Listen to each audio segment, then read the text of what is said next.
Testing. Testing. Now I'm saying testing, guys. I know that that you can hear me now. That's the thing. I tested the audio and everything was fine, and then all of a sudden it wasn't. Let me try something else real quick. No, that's the one. Okay. All right. Well, you guys missed a hell of an intro. Like, it was amazing. The things that were said, I divulged all the secrets of the WCW, and you didn't even know it. Now, I did say hi to everybody, so let's get back to that. We're going to do that, and then you guys just saw the match card, so we're just going to get after it. But welcome to the stream, Jesse Jackhammer, first one in. Then the bedazzled jawboners in the Bay of Iffy. Welcome to the stream, Witcher Sister. What is going on? Welcome to the stream, King Sam. Glad you were here. Matt Storm, the current WCW World and WCW United States Champion. Welcome into the stream. Agent Destin, what is happening, my man? Sentinel, getting a shot here tonight at some stuff. Blazed Radio, you are also on the program. Guys, too, go check out Blazed Radio. If you haven't done it yet, what are you doing with your lives? We can see Olacron in there. Kimberly Vega is Olacron. Probably saying the name wrong, but I've been saying, I'm pretty sure after hearing some people, I've been saying Repentia's name wrong, but I love it, so I'm just going to keep going on with it. Dumb Americans, I know. And JP, Shockwave Wrestling, great show last night. Go check out Shockwave's programming too. He's got some stuff, man, that is it's very, very interesting. Like, if you want to see the Joker wrestling, you go over there and you watch it. Some great storylines going on there as well. So I am saying it wrong. Okay, this is going to be amazing. I'm going to have to find something that tells me what the names sound like.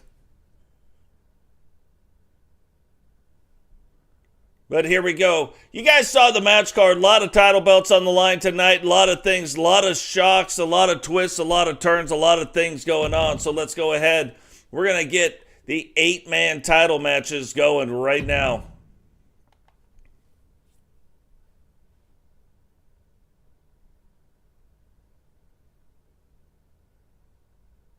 I'm telling you, that intro was almost professional. You know what I mean? Like, you would have, if you guys could have heard what was happening during that thing, it was amazing. I don't think anybody believes that. There is Shockwave's thing right there. Go check out his channel.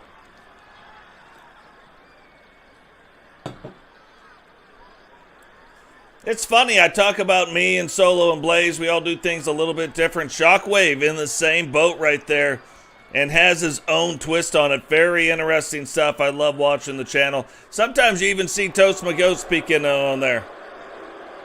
Sometimes Toast McGoats is in the ring. Won the United States champion, but I couldn't beat the world champion. Couldn't do it.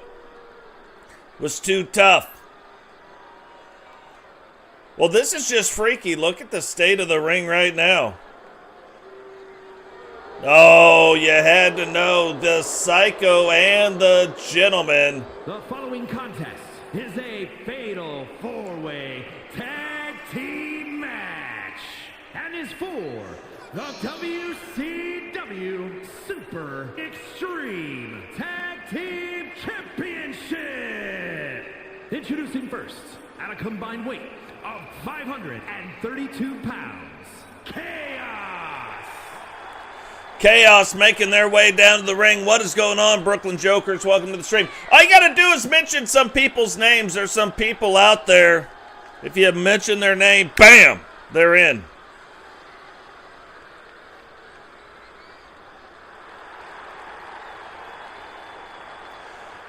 What is going on, King Sam? King Sam always buying his ticket.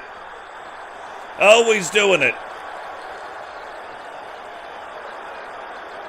And very much appreciated.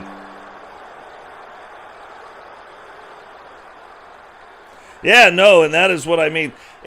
Look, if me and Blaze were doing the same thing, I know. That's why I wasn't going to say it. It ain't time yet. Tomorrow, me and the guy that Rex mentioned. Oh, I said it. That's once, twice, 3 times up. Now, me and the guy that Blazed mentioned are going to be getting it on his show tomorrow, I believe. Totes even had to grow out his beard a little bit over here just so people stop getting us confused. Now I've got a face scan. Now I've got a beard. Like, I had to do some things, you know what I mean? But yeah, if me and Blaze were doing the same thing, I would not watch it. I wouldn't. It wouldn't be interesting. I can see what I'm doing. You know what I mean? First, at a combined weight of 573 pounds, the Madness. I would just watch whoever's doing it better. Like, I would watch, if Blaze is doing it better than I would watch his show. I wouldn't even watch my own. I would do it, but I wouldn't watch it. You know what I mean? Yeah, and it's going to be an ambulance match, which Totes is terrible at, by the way. But I am due. That might mean I'm due to win one. You know what I'm saying?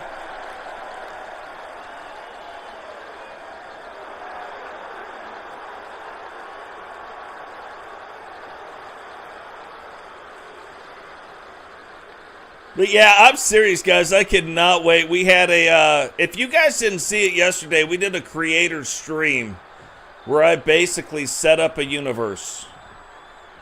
I also showed some tricks later on, and I might even break it down into chapters. But I even showed some tricks later on creating championship title belts.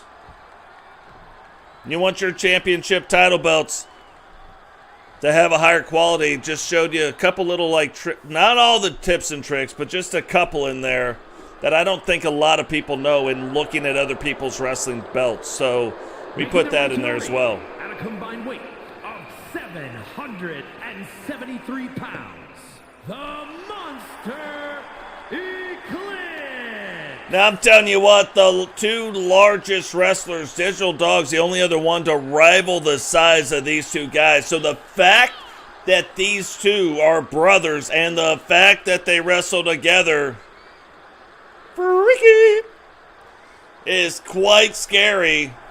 We have seen these guys winning titles, and we know that they are led by the guy on their shirt right there. We don't see a lot of the Fiend, but when we do, we see plenty of them. Yeah, just a tip, just to see how it feels. I didn't play ouch, ouch, you're on my hair. You know what I mean? Just a tip, just for a second, just to see how it feels.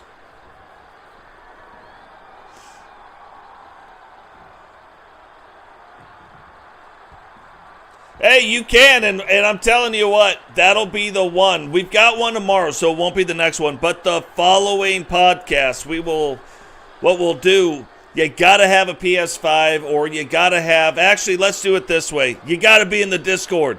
If you're in the Discord, I can bring you in through the Discord. Weight of 510 pounds, the WCW Super Extreme Tag Team Champions, the Assassins. And then what we'll do is we'll bring on the people that are in and show up in the chat on YouTube. We'll bring them in through the Discord. Get to know each other. You know, like what brought you. What do you like about wrestling? What brought you to the channel? When did you come to the channel? You know, just some basic stuff. What do you think about your wrestler? How do you want your wrestler to be? Now, if you watch this match,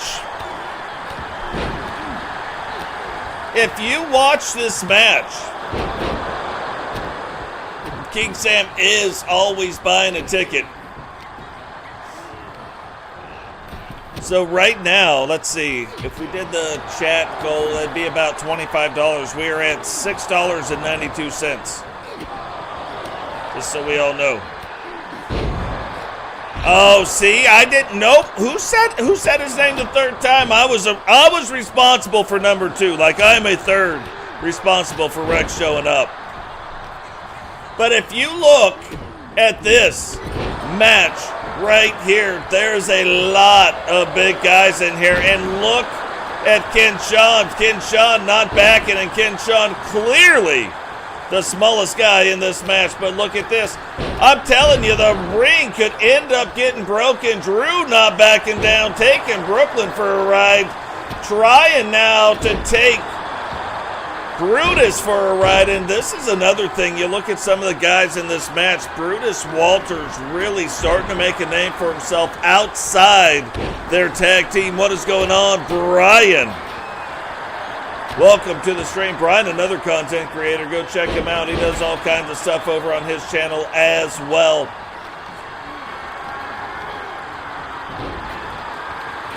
But I always get nervous when we're watching a match like this, when we're watching the shows, and this is the first one. It could be game over for this show. There is enough big guys in the ring. I don't know how the ring even withstands it. But remember who the champions are right now. The 8-man champions are Draven and Sammy Shaw. So those title belts right here tonight on the line.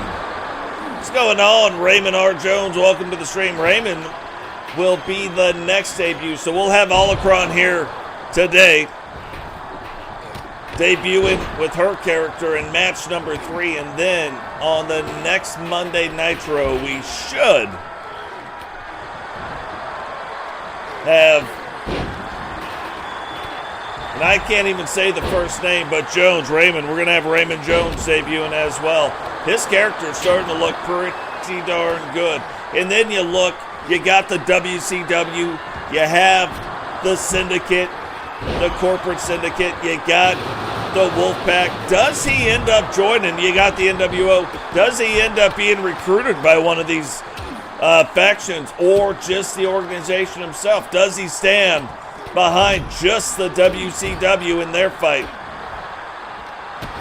It'll be very interesting to see, and it's always interesting to see why people doing what they're doing. But look at that, Wade Ward Walters not wanting to have anything to do with Ken Shawn, and Ken Shawn's like, well, if anything, let me just fight the referee right here. Let me run into her a couple times, let her know what's going downtown, and now take it out on Wade Ward Walters' brother, Brutus Walters. Well, look at that. Sped just comes in. He's like, hey, we're going to meet every single goal there is to meet every single time. So between King Sam and Sped, we will have a bonus podcast where we bring people on. Again, it won't be the next one. The next one, we're going to talk about 2K25.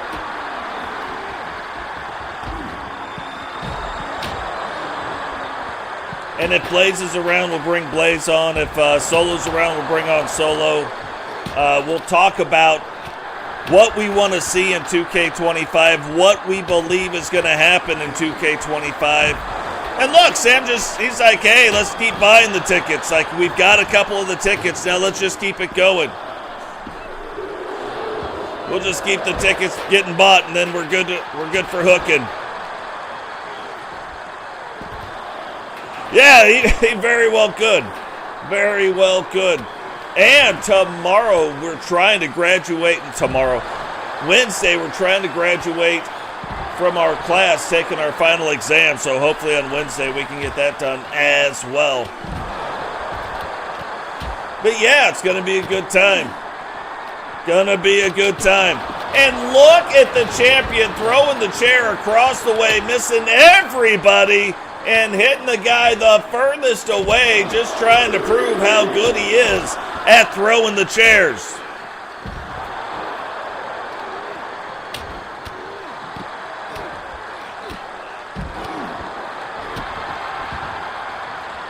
Now Wade and Drew getting ready on the inside, but this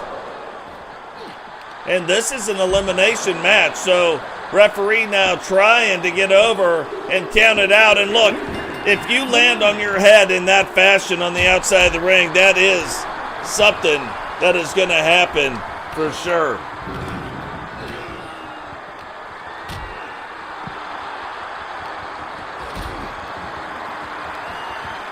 So Brooklyn, the first one to get eliminated. But I'm going to tell you what, you land on your head like that, that is exactly what would happen. You can kind of see out there, you see the concrete, and then you can look at that mat. I mean, it is not a lot of padding, so that is basically like falling right on the concrete. It's like in the first Superman movie where he tries to stop Lois Lane.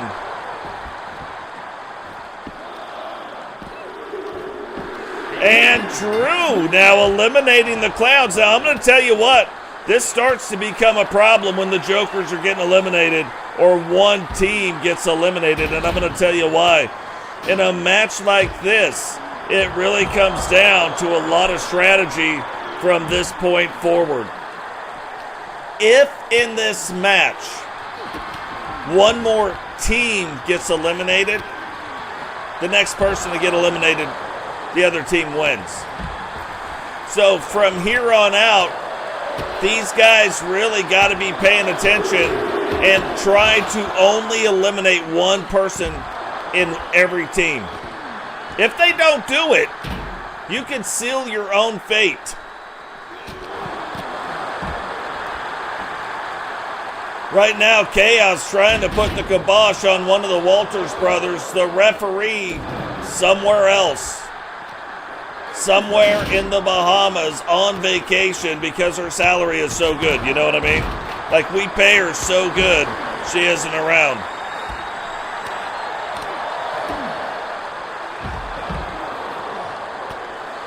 That will be interesting if that is true.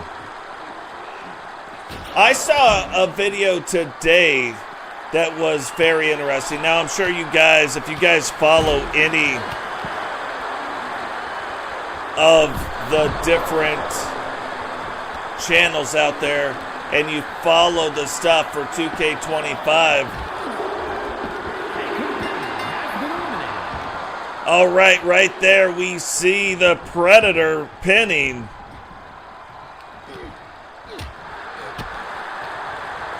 pins Drew Hawthorne, and now you look at his tag team partner, he's got to get a pin on one of the other teammates, and one of the other, not teammates, but one of the other teams, and get one of them eliminated. Then they've got to focus on the remaining team. Those two basically got to hook it up. What was that? Can he get down over the top? Brutus was trying to get there, but it did not work out that way. Now Wade War Walters going after the champions. Brutus going after the other one. 1, 2, 3.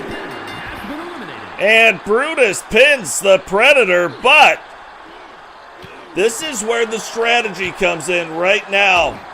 One of the members of the Walters brothers, has got to get pinned or it is game over. If Wade gets this pin in, it is game over, and it is, in fact, game over.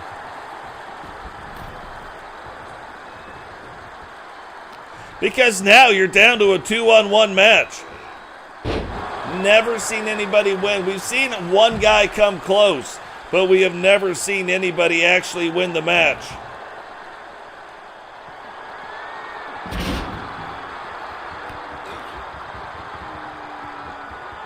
So it looks like we are about to have brand new 8-man tag team champions.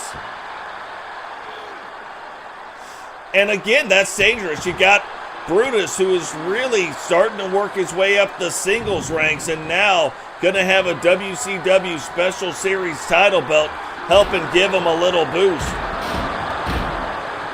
And look at just the absolute destruction of what is going on. But Wade keeps getting in Brutus's way, and this is one of those things I believe why Brutus wanted to step out on his own, tired of his brother getting in his way, trying to steal the spotlight, and you can see he's doing it right here. Brutus is like, look, I can finish this match, let's do it. And his brother is like, no, finally kind of giving him a little brotherly love tap, trying to stop it, but that does not stop it. Yeah, it is pinned up at the top.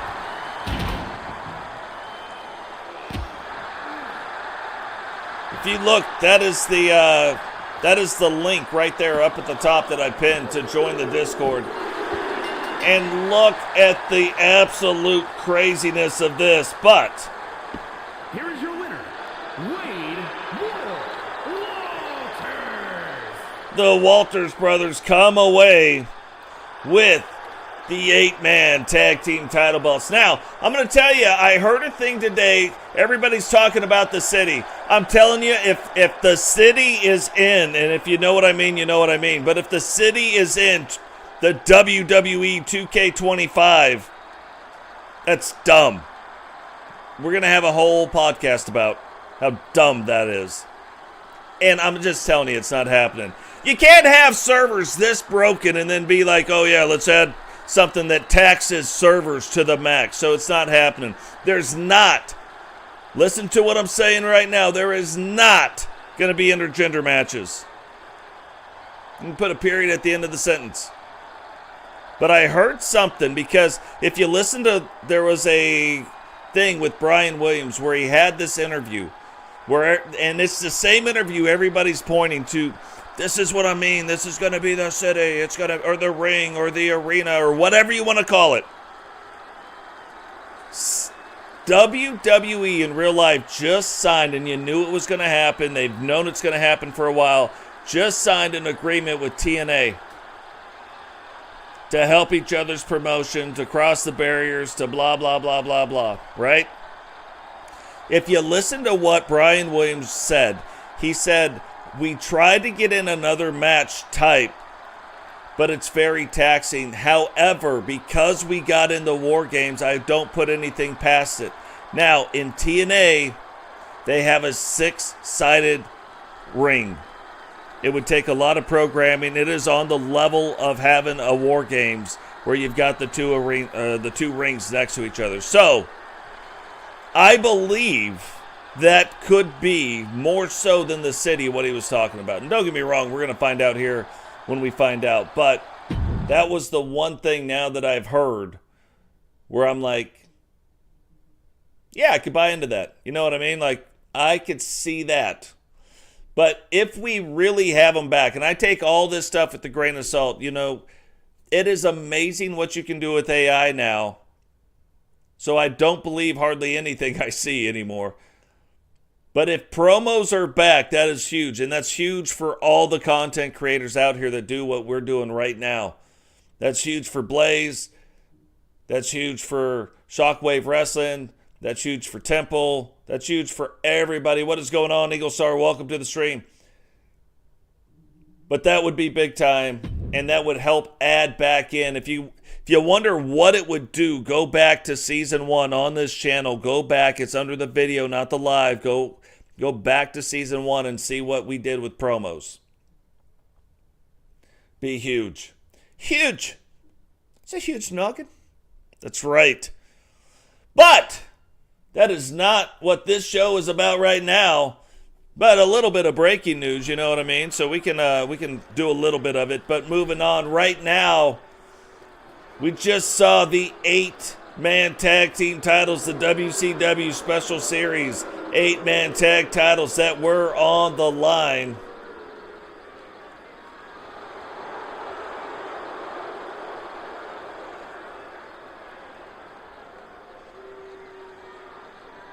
And now we are going to see the WCW Women's Tag Team titles on the line. The NWO putting those tag team title belts on the line here against the Order of the Phoenix. Now, Angela Starr, haven't seen her in a little bit. So, seen her a little bit, but haven't seen her in a little bit. Haven't even really got to see Mimi since a lot of this stuff is kicked off. And so right now, again, you're looking at a lot of these factions that were like the top of the line factions. They were like the big people in the Four Horsemen, the Syndicate, the Order of the Phoenix, the women's NWO faction. So you got these factions, and all of a sudden now Jane from the Order of the Phoenix leaves and goes over to the NWO. What does that do for the Order of the Phoenix? We don't exactly know. We know that the Faces of Fear are now also in the NWO. And you see, they don't really have the badging of the New World Order, but they have the entrance of the New World Order. They have the coloring. They've always had the coloring, but they've got the coloring of the New World Order, the black and the white. So we're seeing a lot of things change. We're seeing the landscape of wrestling right now in the WCW start to change. What does that mean further down the line? What happens? Let's say the NWO wins this big battle that they're trying to win. Does the WCW no longer exist? Does it become literally, instead of the WCW, it is now the NWO? What happens if the corporation succeeds? Does the NWO start or stop existing? Like, what happens? We don't know. Eric Bischoff in the back. We have meetings, but still no idea what would happen if either. And can either of them win? That's another big one that we have to keep watching.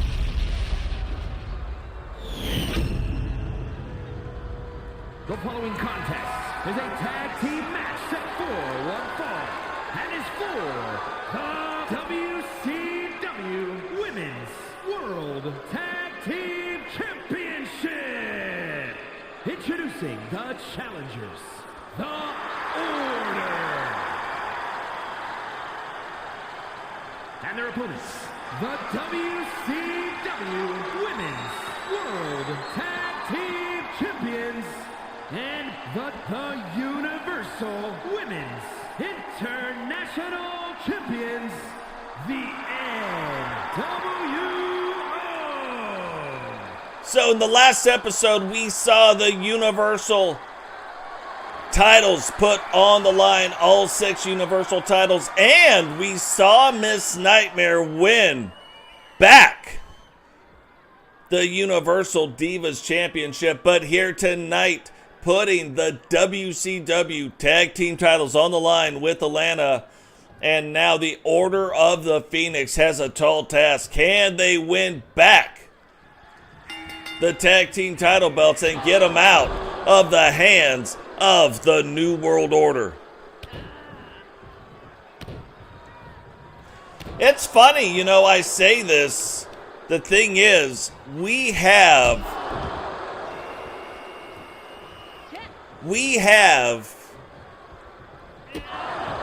some standards to get into the WCW. I know there are some of you out there that aren't in the WCW, and you're probably like, why hasn't Totes put me in the WCW? I need you to get into the Discord, and if that link for the Discord doesn't work, let me know, because I think if one person uses it, I've got to re-put it up there, right? But if you got in the Discord, message me in the Discord so I know. We can talk about it, and then we can get you into the WCW.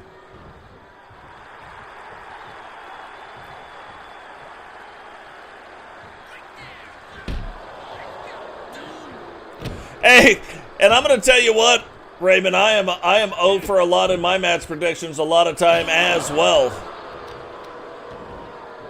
So definitely with you on that. Atlanta now and Angela Starr getting after it right here. And you can tell that right here, the Order of the Phoenix giving up a lot of size to the Faces of Fear, to the New World Order.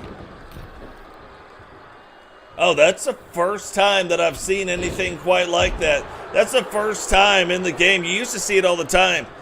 That she goes down, like Atlanta bounces off the one. She goes down, then goes over the rope. You used to see it a lot, but this is the first time in 2K24 that I've even seen it.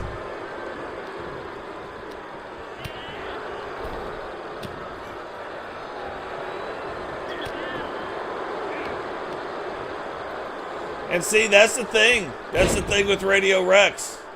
There is a company out there right now going right off of what Rex says. Rex says he's too expensive. He has said it for years. He is too expensive for these other groups. And there is a company out there, or there is a wrestling group out there right now trying to find Rex's price. Look at the state of that. You would almost think Angela hitting him with a cutter. Maybe Angela's a secret admirer of the Wolfpack. A secret admirer of the king of the cutters.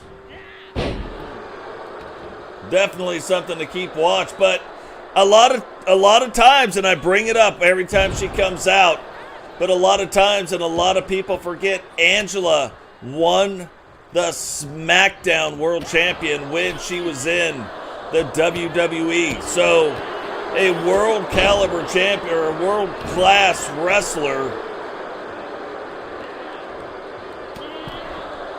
Oh, watch the first punch go by.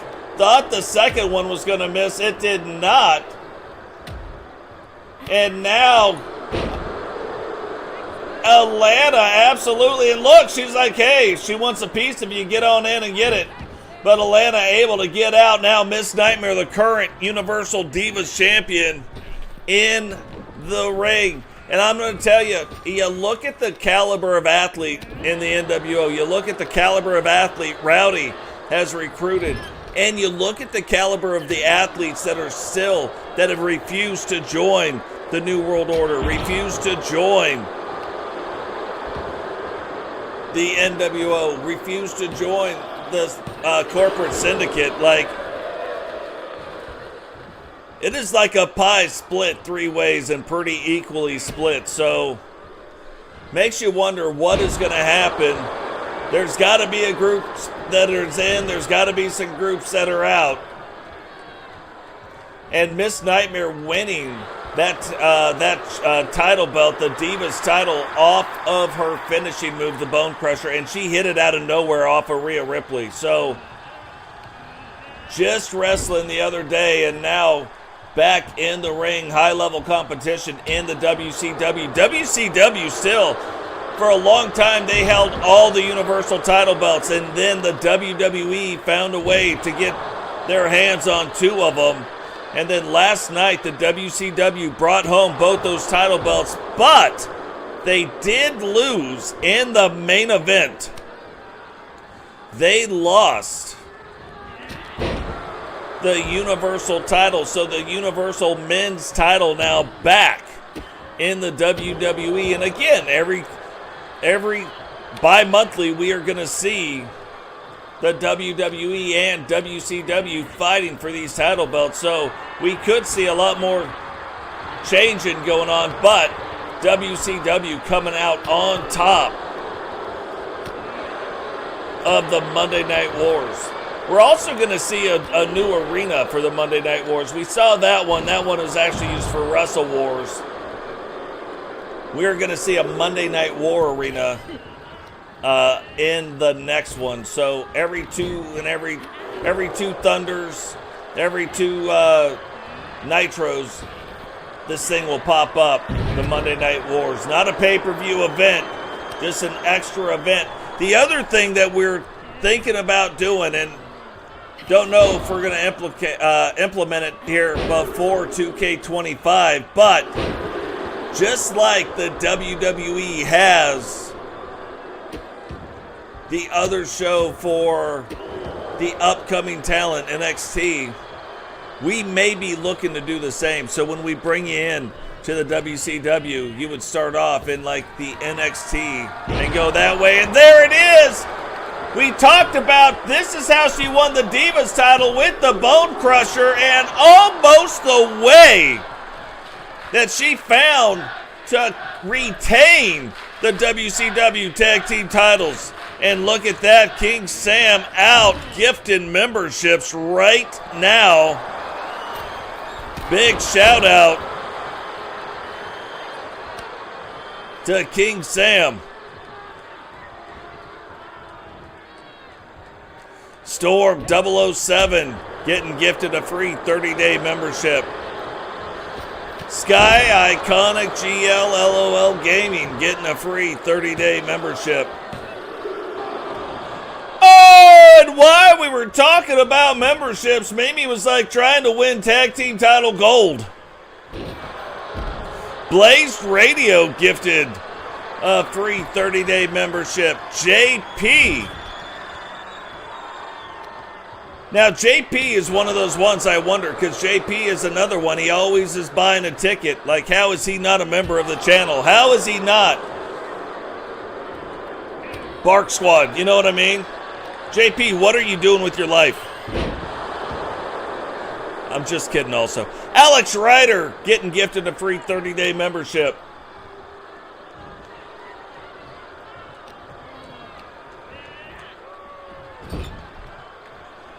Now Alana whipping her back over in the corner.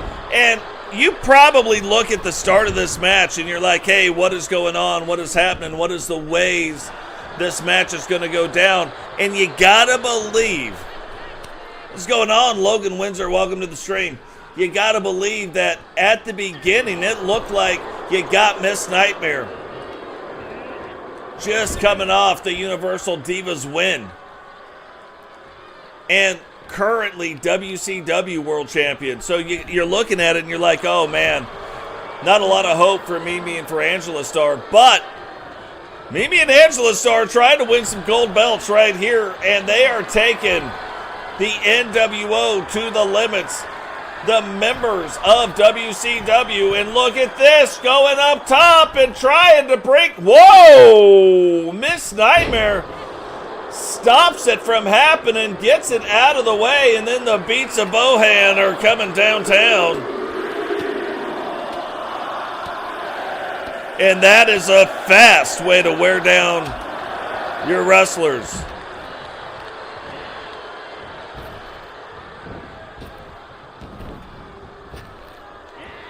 But Angela trying to use it to her advantage, trying to use the speed against her, and you can tell all four of these women absolutely wore out. This match has been on another level here tonight. Ladies rarely ever disappointing in a match. There is not. Typically when you see a squash match, it is coming. That squash match is coming in the men's department. It is not in the female department. The ladies always trying to take each other to the limits.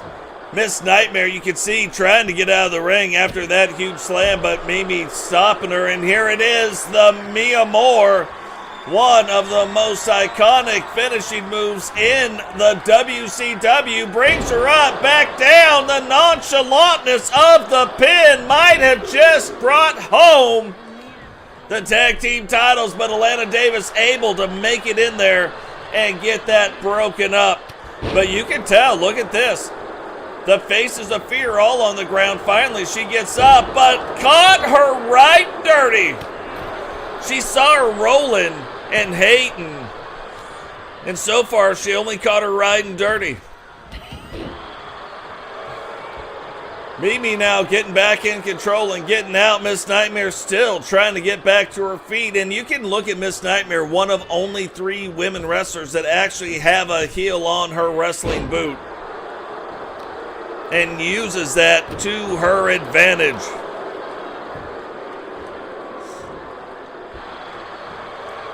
It is the funny thing when wrestlers make their debut. And you can go back. Oh, Bone Crusher. Is it over? No, Mimi getting in there to break it up, or that might have been over. You can look.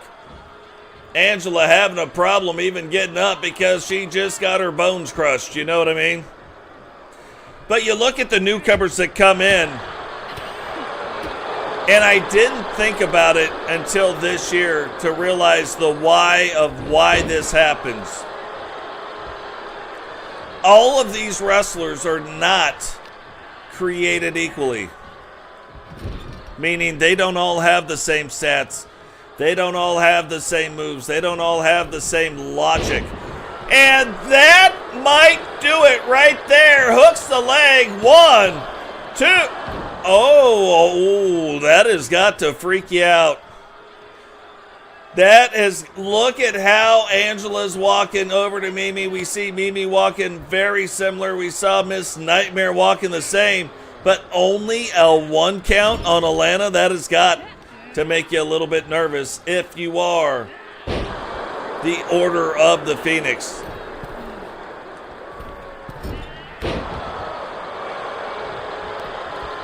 Here we go. Can Alana kick out of this? Oh, Miss Nightmare getting in way late, almost costing.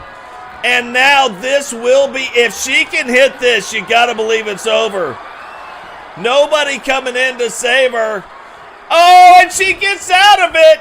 She realized nobody was going to be able to come in and save her. Alana working her way back out of it now, takes Mimi, gets her back over in the corner, can't even finish a thought the way these matches are going.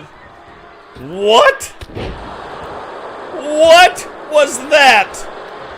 Hooks the leg. 1, 2. And Mimi able to kick out with authority, kick out in 2. But look, not created equal. If your moveset is not master crafted, and that's a loaded statement.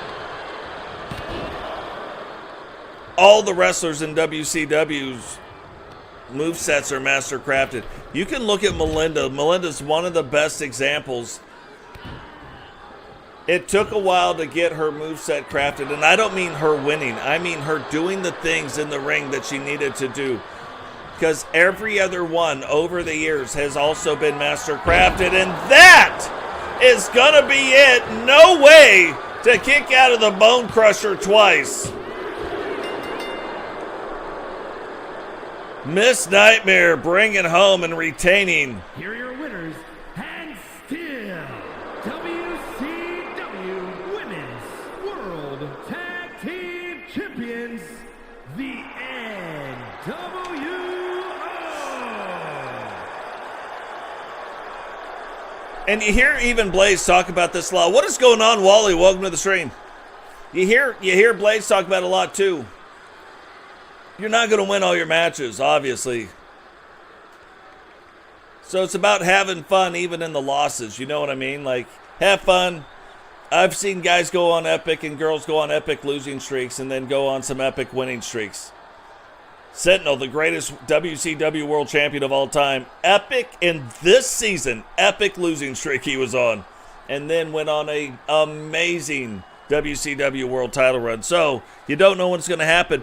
On the flip side of that, Matt Storm comes in out of nowhere and just starts winning. He's just like, whatever, I'm going to win this title. I'm going to win the Money in the Bank. I'm going to, oh, whoops, world title, and just win it all. You know what I mean? So it could go either way. The other thing has never happened, so that obviously is a little more rare. We have seen people come in. I remember Tammy came in, won the women's lightweight title, held on to it. Had a great run with that and then lost and then was having problems finding the wins. But, and then who knows what's going to happen right here. Olacron could come in here and tear it up and take this hardcore women's knockout championship, or could go the other way. But it'll be very interesting to see what happens in this match. The following contest is an Extreme Rules match and is for the WCW Women's Extreme Championship.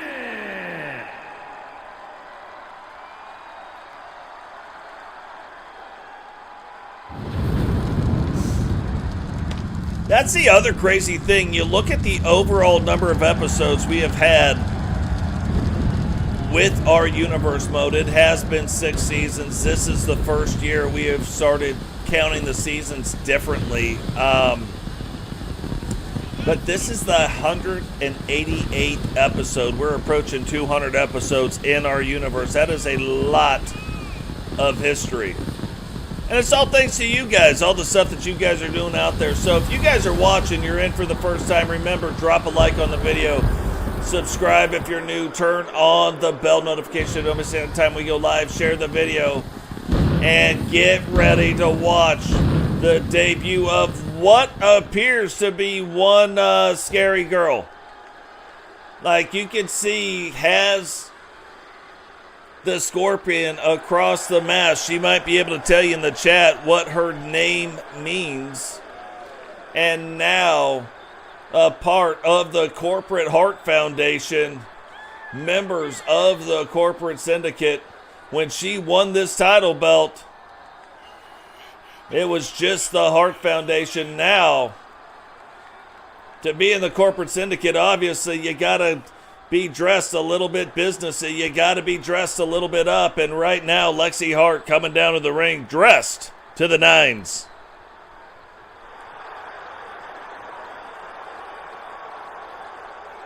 Yeah, that's good. It can't rain all the time. Yeah, Extreme Rules. This is the Knockout Championship.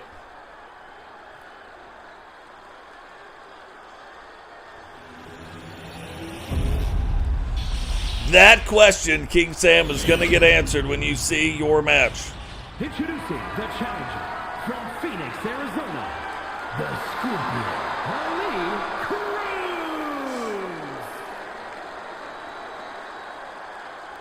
And her opponent from New York, the WCW Women's Extreme Champion, Lexi Hart.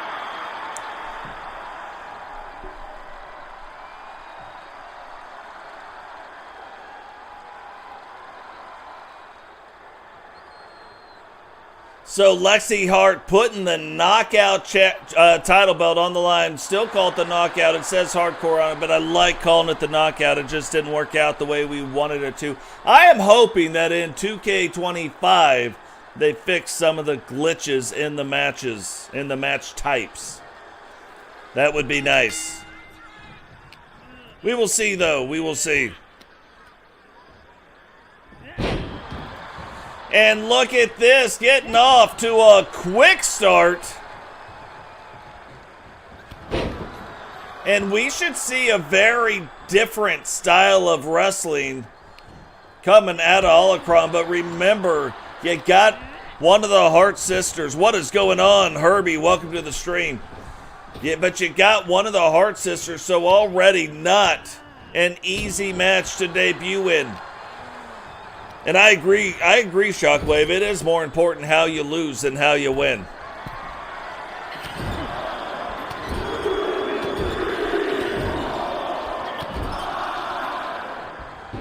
And got up to a 5 count. Lexi getting her off. Not allowing her to get up to whatever number she was trying to get up to.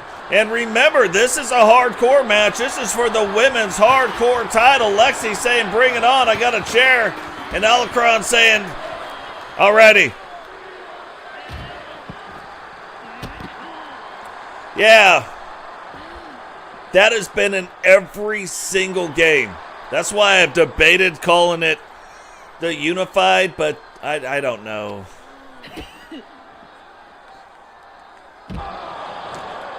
Because they really are they are Universal Champions, so I just put up with the glitch. But yeah, you're absolutely right. There's all those little things. It's going to be a fun podcast, guys. So tomorrow, make sure you tune in to the 2K25 podcast talking about what we want to see, what I expect, what I don't expect. It's going to be some brutally honest things about some things. Oh, did you see her head? She kind of had that sidestep kick, right? Almost like that Booker T thing that he used to do. But then, because the ladder is in the ring, the back of Holocron's head bouncing off that ladder. Is that going to be a thing? Holocron trying to escape the ring, gets out right there, but Lexi Hart staying in control. And this is the part right here, like we talk about who you don't want to see on the outside. you just look at Holocron, I don't think you want to be on the outside. We don't know for a fact, but it looks like her on the outside is not where you'd want her to be. I would want to have her more than likely in the ring, but Lexi, no stranger to the hardcore style of wrestling. Obviously, she is the champ. Throws the trash can, but that seems to have woken up the Scorpion.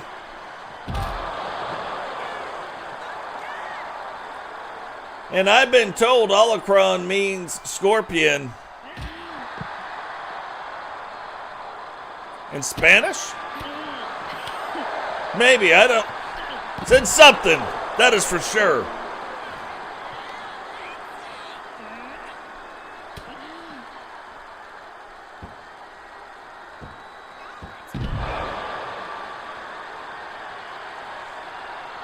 Now you see, no countouts, no nothing, but the falls are only going to count in the ring, or the referee would be outside of the ring right now. So they can be outside the ring, they can do whatever they want, and while it's a semi-safe space as far as getting pinned, it is obviously not a safe space from getting a slobber knocker.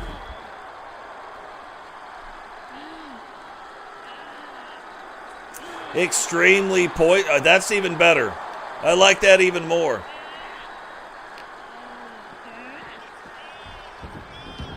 And Holocron might be thinking like, hey, we're getting closer right here. Grabs the sledgehammer, tries to come in and doesn't just try, hits her with it. Now goes for the pin. 1, 2. And you remember back, Lexi Hart winning the Hardcore Championship, and they had also won the Tag Team Gold in one night. And Scott smashed one good smash onto that ladder, deserves another. Lexi Hart getting smashed, and now you're starting to see exactly the style that Holocron plans on bringing in here to the WCW.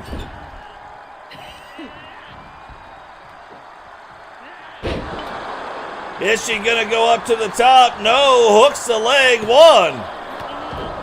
And only a 1 count. That has got to be a little bit shocking as well. You think about what has gone on back and forth between these women. I would have expected at least a 2 count on both. But right now, Lexi's still only at a 1 count. Holocron going after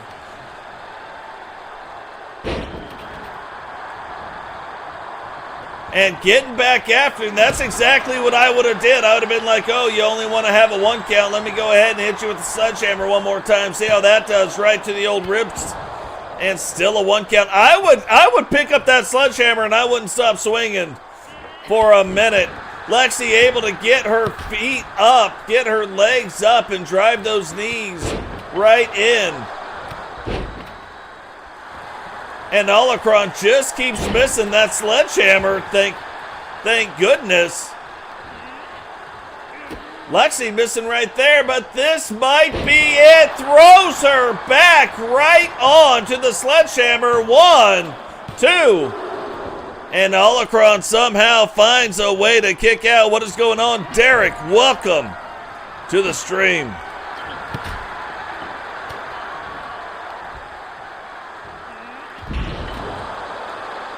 Yeah, we tested Holocron against some of the best women's wrestlers, and she can hold her own, that is for sure. And proven here tonight in the ring, holding her own is exactly what she is doing. Lexi finds a way to get out, hooks that heel right around the jaw, and going out, trying to get something again, giving Holocron a chance to get back to her feet, getting a table. It would be super cool if we ever saw him use a table in one of these matches. We see him use it in tables matches, but not in actual hardcore matches. Picks her up now, power bombs her onto the table. Lexi looks like she's out.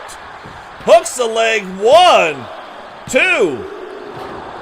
And we almost had a brand new WCW Women's Hardcore Champion, that title belt on the line in this match.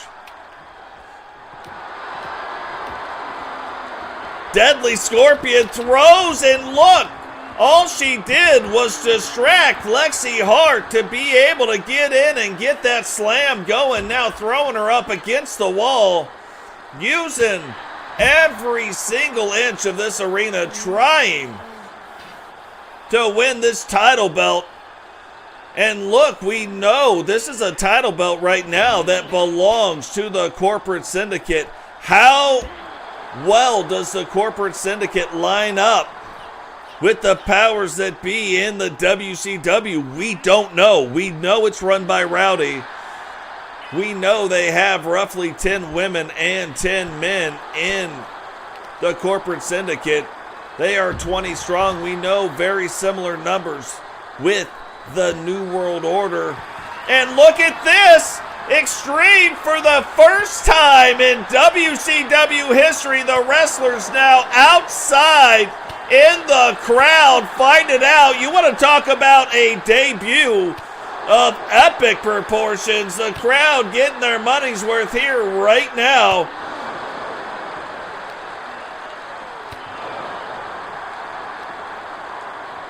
And we know that the pins don't count out there, so still gonna have to find a way to get themselves back in the ring, but I don't think the crowd cares about winners and losers at this point. Back and forth they go. And the crowd, if they thought there was funny business going on, they can see right now those punches landing. And again, this is just something you've never seen in the WCW. We have never seen the AI taking it to the outside of the ring. Or not the outside of the ring, but the inside the crowd.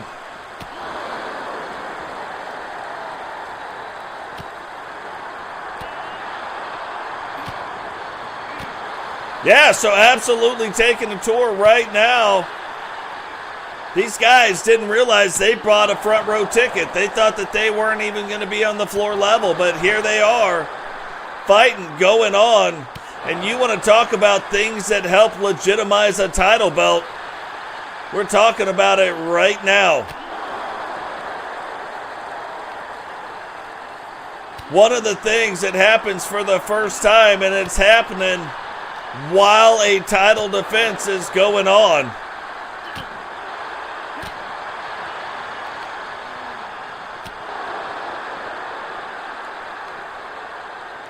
Are they going to find a way to get around to the other side? Two WCW wrestlers went round the outside, round the outside, round the outside. What for real? Holocron now trying to fight back. Lexi trying to fight back. Both women taking a lot of shots to the face, to the back of the head. Thought they were going to make it around. They made it right to the precipice, and now Holocron fighting back. Lexi saying no way, she's going to fight back. And back and forth they go yet again. Lexi determined to make it around. She goes, if we're going to do things, if we're going to create history, we're not going to come into the crowd the same way or leave the crowd the same way we came in.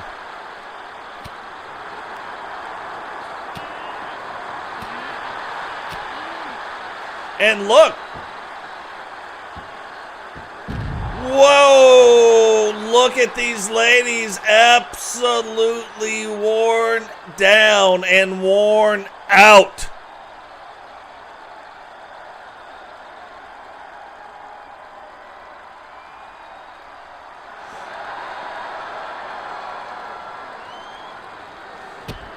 We can see the chairs right there, and now we can see the ladies going back to, instead of just punching each other in the face, back to some wrestling stuff, back to the wrestling skills.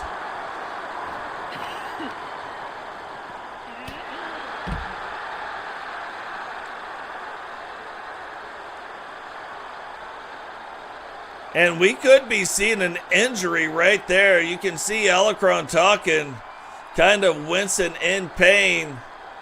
Something could be wrong. with her leg right there.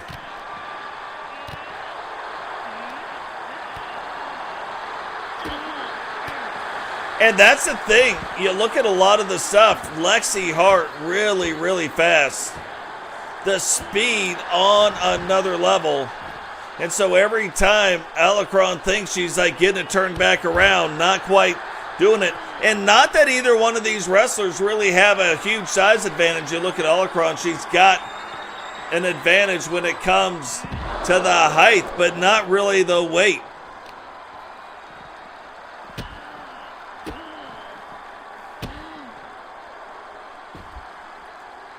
So that isn't the issue now. And this is, there isn't KOs in this match or it would be over. But I'm going to give them about 2 minutes. And if they can't find a way out of the crowd, well, I'm going to help them. If she would stop with this move right here, we would have a shot at it.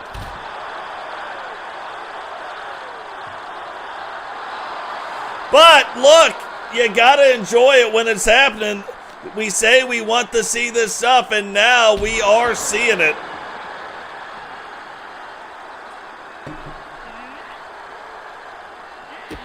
Alacron there, able to get that turned back around, but we are not going to do that because that's just going to take it back into the thing. So real quick, because Alacron is in control.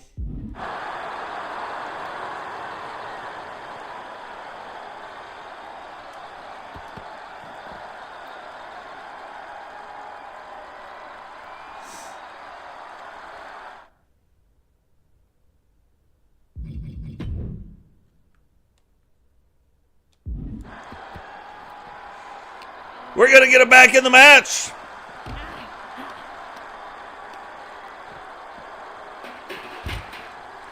Because all they're going to do right there is hit themselves back. For whatever reason, we can see that if they can't get around that corner, it's not going to be good. And then also leaving the ring in this way, right where they were at, apparently all they can do is punch. But leaving the ring in the other way, they were actually putting on wrestling moves, so that'll be interesting. Right now, though, Alacron needing to get it turned back around. Lexi probably wanting to get her back in the ring, but I'm telling you, I don't think that's where Alacron wants to go. Not right now, not yet, not if she's not the one in control. And look, laying on the ground, Lexi getting ready to set up for it. Gonna put her in the sharpshooter. Can she make her tap out? You would think after a fight like that tapping out, but she doesn't. I would have put money that tapping out is exactly what was going to happen. Lexi now rolls her over on top of the table. And what a debut match for Alacron. Not able to win, but holy cow, if you wanted to put on a show, that's exactly what you did. WCW Women's Extreme Champion, Lex E. Hart. What a great match right there. Nothing to be ashamed about in that debut match. Getting a shot at the hardcore title, and with a match like that, I gotta believe that is not going to be the last time those two women meet in the ring.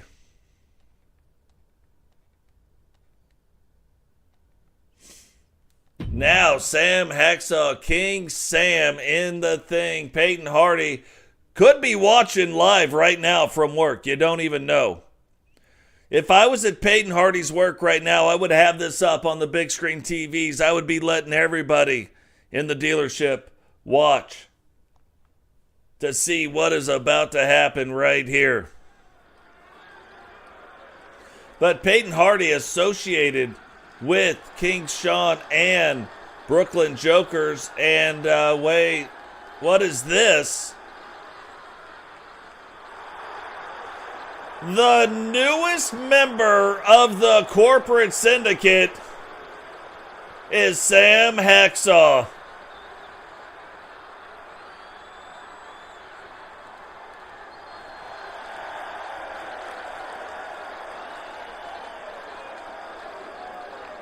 The following contest is scheduled for one fall.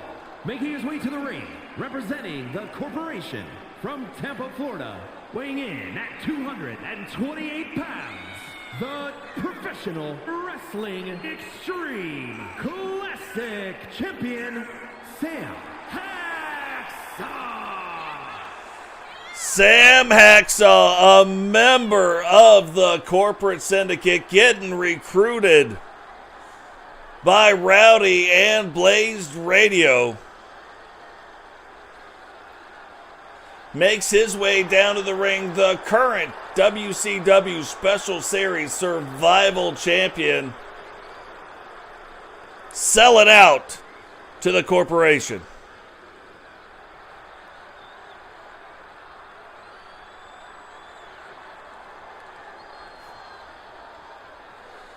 Now I say selling out, but look. Representing the Madness from Wadley, Alabama, weighing in at 204 pounds, Don Harvey. But we don't know. We don't know if they line up. Like who we know Rowdy is the leader. We know Bret Hart is one of the top advisors. We know, but we don't know how the corporate syndicate, are they aligned with WCW? We know the NWO is, and we know the NWO is here to take over. We know Rowdy starts this group to combat the NWO, but did he do it for the purposes to save WCW? Now you look at some of the stuff he's talked about, it doesn't look like that. Or is he doing it to take over the WCW? We don't know. So we got to keep our eye on both the NWO and the corporate syndicate.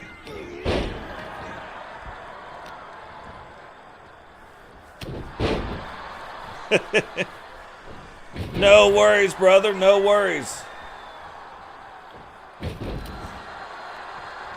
Be safe out there. And look at this, Sam Hacksaw. Now we have seen the Stalker go after Sam. Haven't seen the Stalker do it. And all of a sudden, again, we know the Stalker goes after Sam. The Stalker proves that he isn't Sawyer.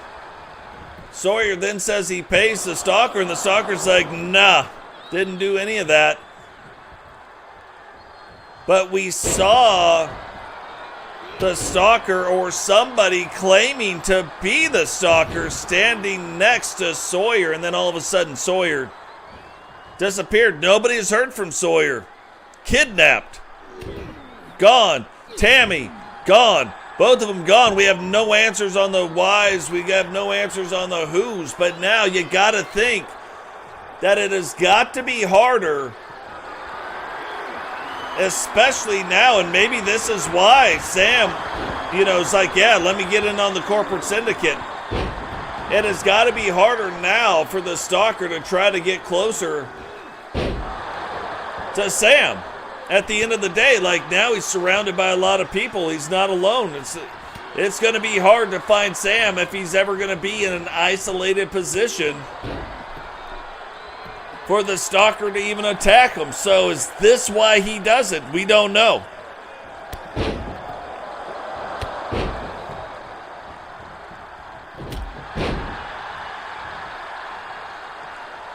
But we have seen brand new attitudes out of both of these wrestlers. Peyton Hardy, another one. Like, as soon as he joined up with Brooklyn Jokers, all of a sudden, new face paint, new attitude. Haven't seen a lot from him lately, but seeing a lot of them right now. Sam, at the beginning of the match, you could tell, brand new attitude, brand new confidence. Oh, flying headbutt. Could that be it? Only a 1 count, kicking out of that, and it looked like Rowdy was going to get involved. Sam now trying to get this match turned back around. Peyton rolling out of the way. doing a little shake and bake, getting out of the way and then staying in control of this match. So you can see Hacksaw having the size on Peyton, but Peyton right now having the speed on Sam, and speed right now looking like it's starting to pay out. But now here we come. Normally you wouldn't call Sam Hacksaw a freight train, but that lariat looked like it was a little chugga chugga choo choo coming down the tracks. Sam now getting involved in what is going on. I'm going to ask you guys a question. If you guys think you're old-time video gamers. 1, 2, 3, and the brand new corporate syndicate member, Sam Hacksaw, coming away with the win. So that is a very good way to come into the syndicate, a good way to show your president, your leader of the corporation, that he did not make a bad call bringing you in to the corporate syndicate. But let me ask you this. If you could tell me what game this goes to, what game this was the cheat code for. This is the most famous cheat in the entire gaming world, in the entire gaming industry. How good do you think you are? Up, up, down, down, left, right, BA, select, start. Gave you infinite lives in what game? I'll give you a hint. Starts with the C.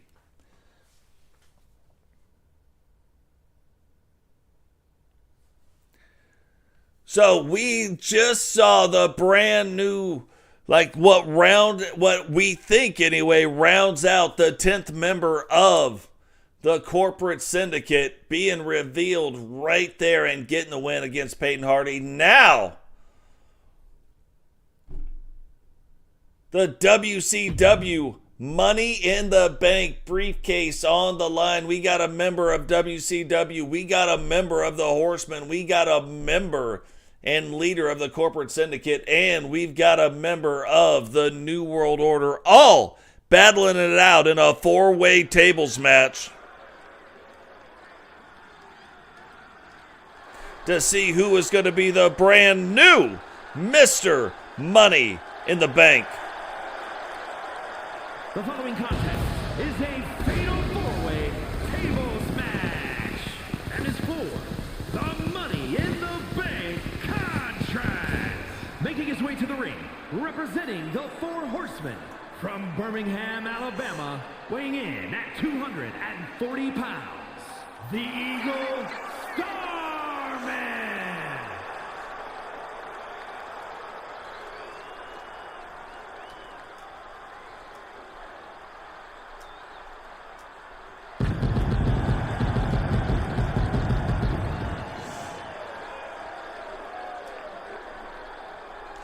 I'm going to tell you, the funny thing is that almost gives it away. Which controllers in the world also had the select button? Nobody's guessing though. And his opponents. I'm about to put the name in the chat. From Virginia, weighing in at 308 pounds, Sinister Trow. Sinister. I keep saying that because I hear it and I love it. But Sentinel, the self-proclaimed foundation of the WCW, the foundation that the WCW was built upon. The greatest WCW champion of all time, now making his way down to the ring, trying to get his hands on the Money in the Bank briefcase.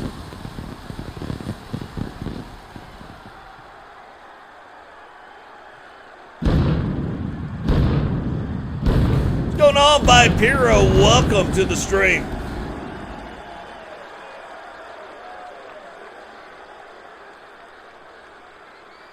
Nope, the original Contra on Nintendo. You had the little square thing, the BA select start button. Up, down, right, or up, down, left, right, BA select start. If you enter that into the game of Contra, you will have infinite number of lives. The corporation from the nearest nightclub, weighing in at 306 pounds, Rowdy Hunt. I remember me and my buddies playing different games on the Nintendo 64, the N64. Like it was a thing. Contra was one of the games that we would play all the time.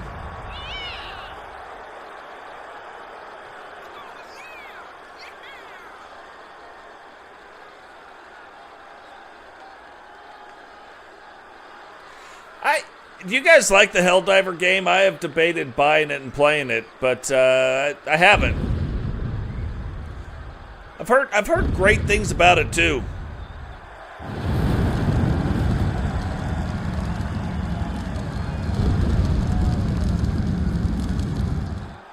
Yeah. Yep.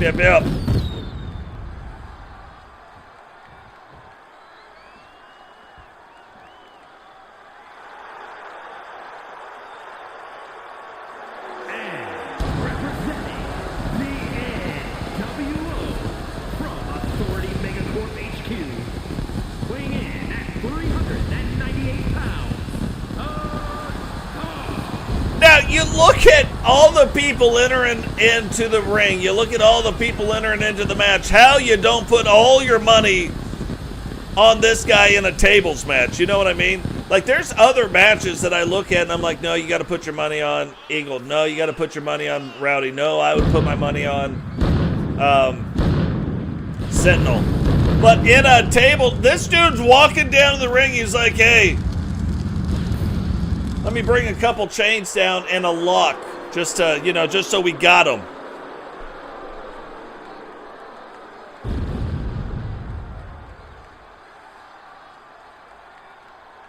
Really?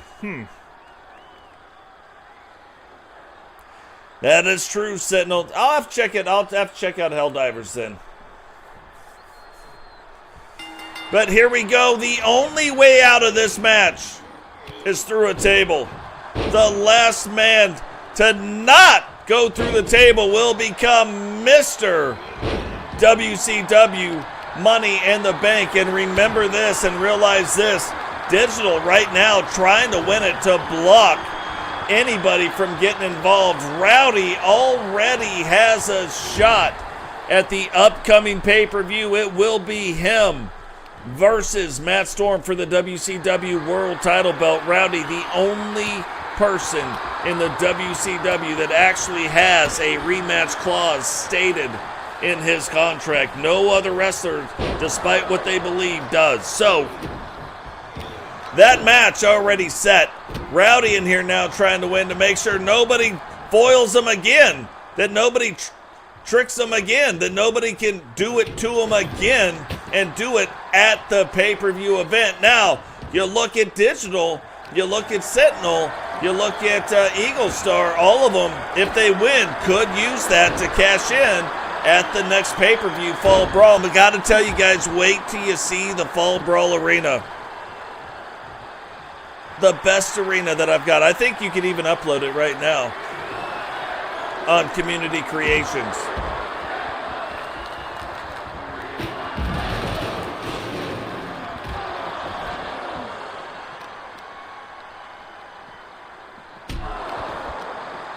Guys, too, if you guys have got the free memberships, the free 30-day memberships, you've already seen what it's about. If you want to become a member of the channel, we've got 4 very affordable options. Again, all the money goes back in, and I can't wait.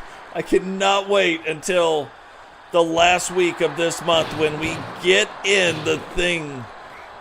I'm not giving that one away, but I'm giving away one just like it. If it's good enough quality. Like it's I'm excited. I'm super excited about it. You guys can probably tell because I keep bringing it up. Now, in this match, you can go through a table anywhere. You can go through a table on the outside of the ring. It doesn't have to be on the inside. You can go through the table on the inside of the ring. You can go through the table that's on the outside of the ring from the inside of the ring. Somebody could powerbomb you right on to the table on the outside. But this, one of the more brutal matches we have ever seen in WCW. There is typically, by the end of it, all kinds of dunnage everywhere. Look, Sentinel knows what time it is. Trying to bring Digital over, but Rowdy's stopping the action, and now you're looking at a former Four Horseman and a current Horseman going at it on the inside of the ring. This has got to be interesting too, because who should have led between Eagle Star and Digital, or Eagle Star and Rowdy? They're trying to work that out right now. Guys just laying on top of the table. Digital's like, get off this table. Eagle's like, you let them lay on the table. Eagle, always a nice guy, you know what I mean?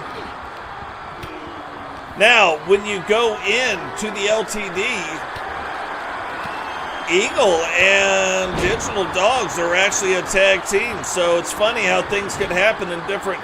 Now, that's got to be their grandsons because it's so far in the future. They're great-great-grandsons, but still pretty amazing. Eagle now setting it up and says, hey, Rowdy, let me show you this table right here.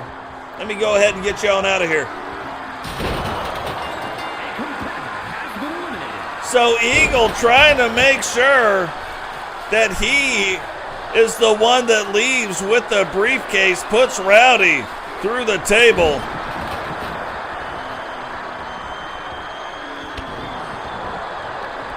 Now, I don't believe if you ask Rowdy, he'd be like, oh yeah, that means Eagle Star should have been the one leading the Horsemen.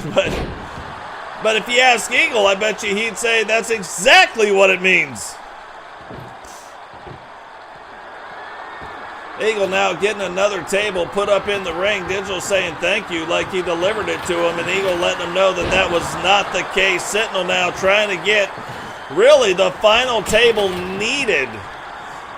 Now 2 tables in the ring, 3 people left. Sentinel trying to turn it back around, and look at the sheer strength of Sentinel, able to do that to one, if not the biggest man in WCW. You got to believe, too, that out in the Bay of Iffy, the bedazzled jawboners have got the jawbones going. Digital sets up the table. Thought Eagle was gonna put him on it, but doesn't. Instead, gets both guys, Sentinel and Digital, in the corner. Digital now trying to wait on Eagle.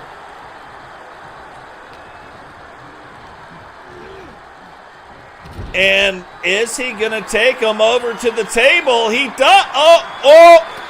Rot-Row SpaghettiOs. He was taking him over, but Eagle fighting through, finding a way to get that table knocked back down.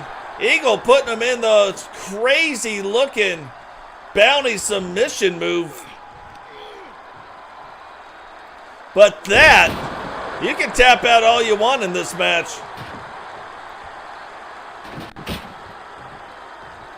You can tap out, you can do whatever you think you need to do. The only way out of the match, and that is Sentinel's finishing move on the outside of the ring. But you can think you can do whatever you want. The only way out is through a table. WCW.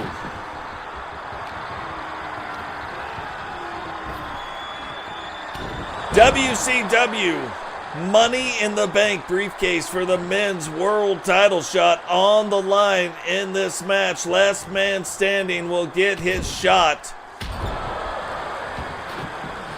Eagle taking a little bit of time to get up there. Goes in, gets the chair. And Eagle now knocking the table down just to make sure, and looking like that might have been a good idea. Because Sentinel right there getting the best of him, but Sentinel now picking up a different table, giving him a little smash-a-rooney. And Eagle knocks the table down yet again. Eagle Stars knocked that table down 3 times, making sure that that is not what goes on.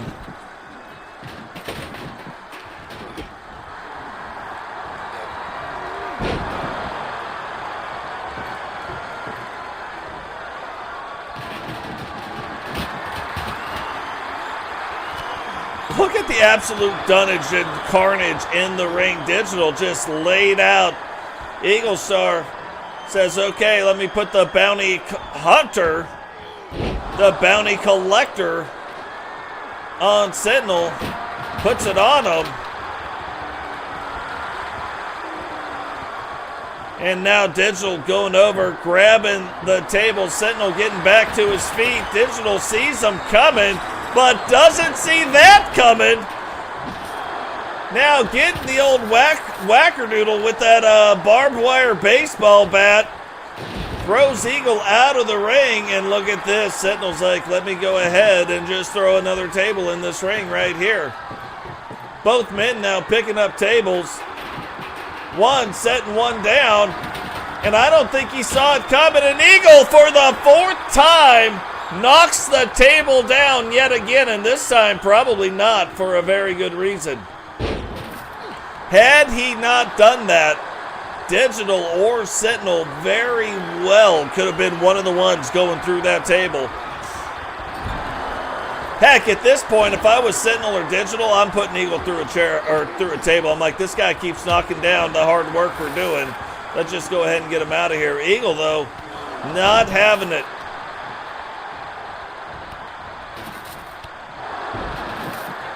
Not having it.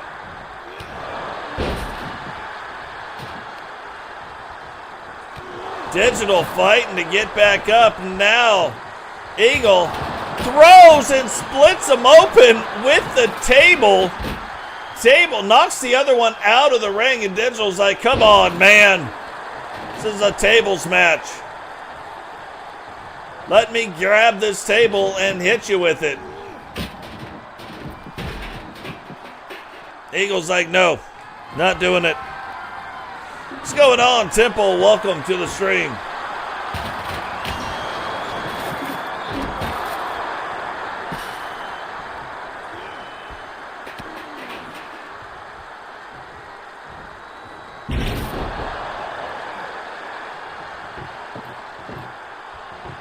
Okay, they're getting these tables again, trying to get them set up and unable to do it. Both men just knocking down the tables.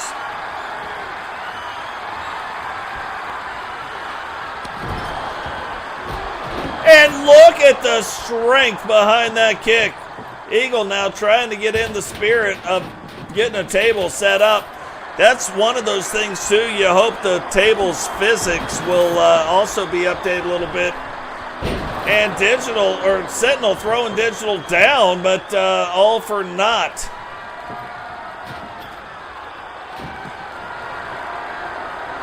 Sets up the table, uses the table, and knocks it down.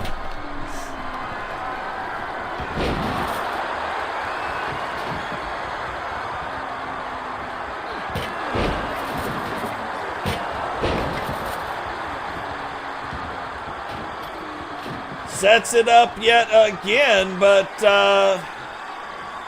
again, knocks it down like no problem. Gets it sets up, knocks it on down. Keeps setting it up in the wrong spot, and that could be the thing that cost Sentinel the match. By setting it up in the wrong spot and knocking it down, it doesn't work out right. Now these guys just trying to cause the damage to their opponents, trying to get to a point where they can put them through the table. You know, Eagle knows that that's how the match is supposed to go. But they keep knocking these tables down and not setting them back up.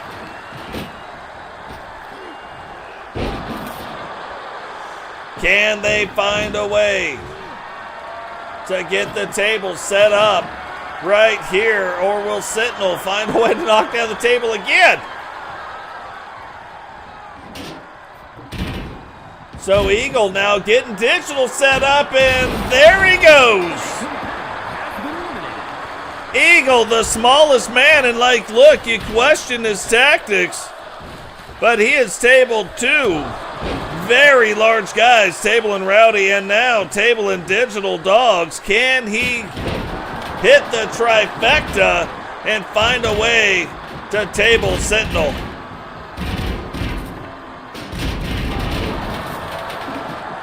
Sentinel's starting to realize what's going on here, realizing that the other two guys out of this match, both tabled by Eagle Star. Will he be able to get this win? He keeps throwing the table at Eagle, but it's almost like it's set up where he doesn't want it set up. Now, Sentinel has been setting these tables up in very non-traditional locales, and it hasn't exactly worked for him yet. Will it work out here? Will it work out this time? It may very well, and here we go. Oh, Eagle turns it around, goes to hit him, and it doesn't matter if he turns it around. Sentinel now delivering some blows right on top of that barbed wire baseball bat. Goes one more time, throws Eagle Star into the table. Can he get him this time? And he does. Sentinel coming away with the WCW Money in the Bank. Here is your winner, and Mr. Money in the Bank, Sinister Trout. Now, I got to tell you, you look at the strategy that was behind that match. You look at the things that happened in that match. And Sentinel just showed you why he is the greatest WCW World Champion. Allowed Eagle Star to do the things and do all the stuff and get the guys tabled, and then comes in to get the final table to earn himself the Money in the Bank briefcase.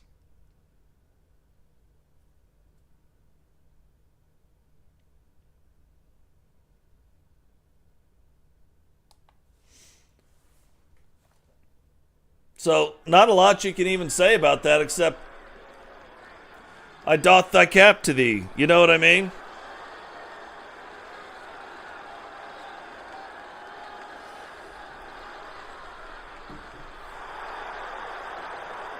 Now look at these two coming down to the ring. The following contest is scheduled for one fall. Making her way to the ring, accompanied by Cindy, representing Retribution from Boston, Massachusetts. One half of the WCW Extreme, the Tag Team Classic Champions, the Destroyer and Tista T.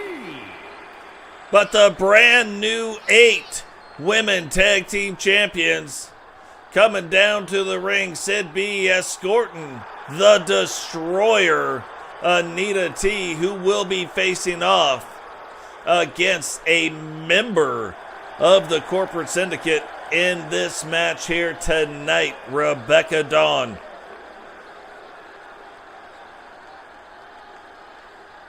They are in the Bay of Iffy. Right now, in the Bay, trying to save helicopters from salt water and high winds. You know what I mean? And representing the corporation from Virginia, Rebecca Dawn. So Rebecca Dawn, a member of the corporation, making her way down to the ring as well. And that's one thing, like, you can't outdress the corporation. Like, if you thought you were going to do some stuff that somehow you were going to outclass the corporation, not going to happen. Rowdy has got those folks dialed in right now. And they are on another level. Now, being escorted down to the ring, we know Rebecca Dawn, one half of the Outlaw Tag Teams with Ozzy, but being escorted down to the ring here tonight by Penny, I believe. Could be Penny. It could be Lady Rock. One of the two.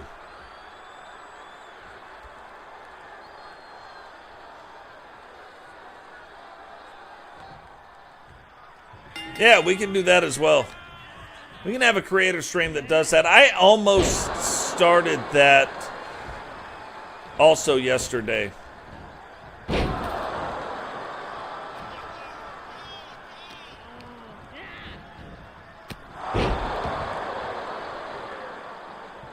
Hey, 500 on this. That's not bad, Raymond. That is not bad at all.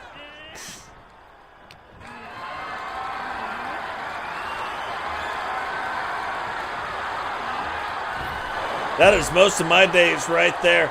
Now, one of the things that you got to look at, we already know Rebecca Dawn, one of the top women talents in the WCW.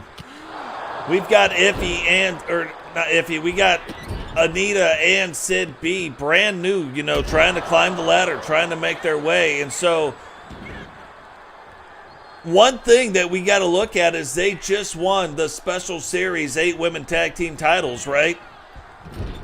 Those do come with the boost. Now, with that boost, is Anita going to be able to step it up, take it to another level? That is almost what she is trying to prove in this match, that, yeah, she is ready for the single scene.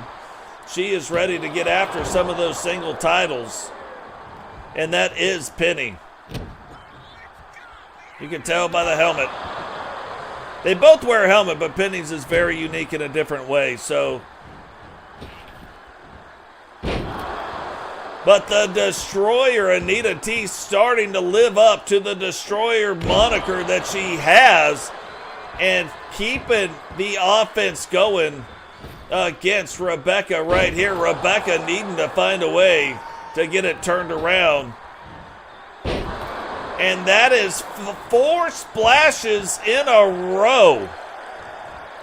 You don't normally see that. A lot of times you don't see wrestlers going back to the same well. You know what I mean?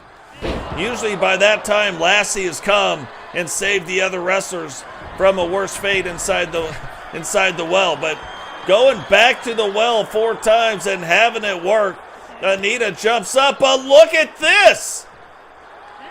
Rebecca Dawn catching her midair, and immediately Anita rolling out of the ring, trying to not let Becky get on a roll, but Becky rolling right now, and that is the thing that you do not want to see.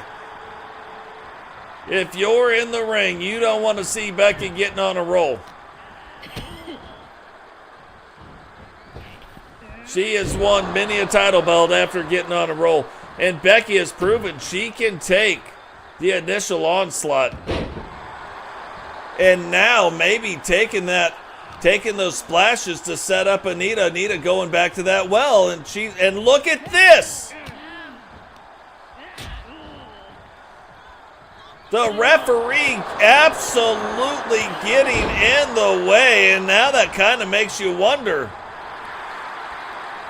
is the corporation lined up with the WCW? Because Anita T, Sid B, they're both lined up with the WCW, and the referee absolutely helping Anita right there. Oh, what a crazy pin for the first time. I have never seen that pin happen that way, but a leverage pin happening right in the center of the ring. The Destroyer able to kick out in 1. That is a huge slam right there. Becky now setting up for her finisher. Tried to pick her up, but Anita reversing it back around. And this is one of those matches that just hard to believe it's going. And here it is. Just hit her with the end of the world. And Becky able to kick out in 1.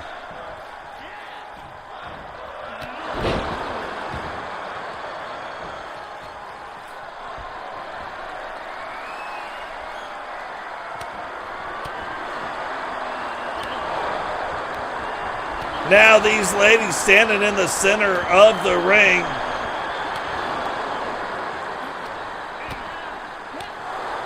letting it go. Anita saying she doesn't want to get hit anymore. And so Becky's like, fine, hit me. And Anita says, yes, ma'am. Becky now trying to get back to her feet. So far, the managers in this match not really getting involved. Rebecca putting her right in front of Sid and says, hey, you want to see something? Here we go. About to show you. And you want to talk about a ballsy move right there. Both ladies on the ground. That should show you what kind of match we got going on right now. Referee counting it out. Becky trying to return the favors of the splish splashes, as Kimberly said in the comment section, but trying to return the favors, delivering some of those splashes on the outside now of the ring, and throwing the Destroyer right into the steps. Referee up to an 8 counter. These ladies going to make it back in the ring. The Destroyer gets back in, and I don't think Becky realizes, but she does, and look at this. This could be it right here. I think Anita thought she had won the match already, and Becky's showing you why she is the wily veteran that she is. Anita started celebrating the match, believing that Becky had been disqualified, and Becky sneaking in. I thought Becky was going to use the count out to get out of the match, because the Destroyer was in control for a majority of that match. So again, the veteran finding a way to win at any cost, but then finds a way to win in one of the most interesting ways. I thought she was counted out too, to be fair, and then sneaks in the ring, hits her with the finisher, and then gets on out with the win.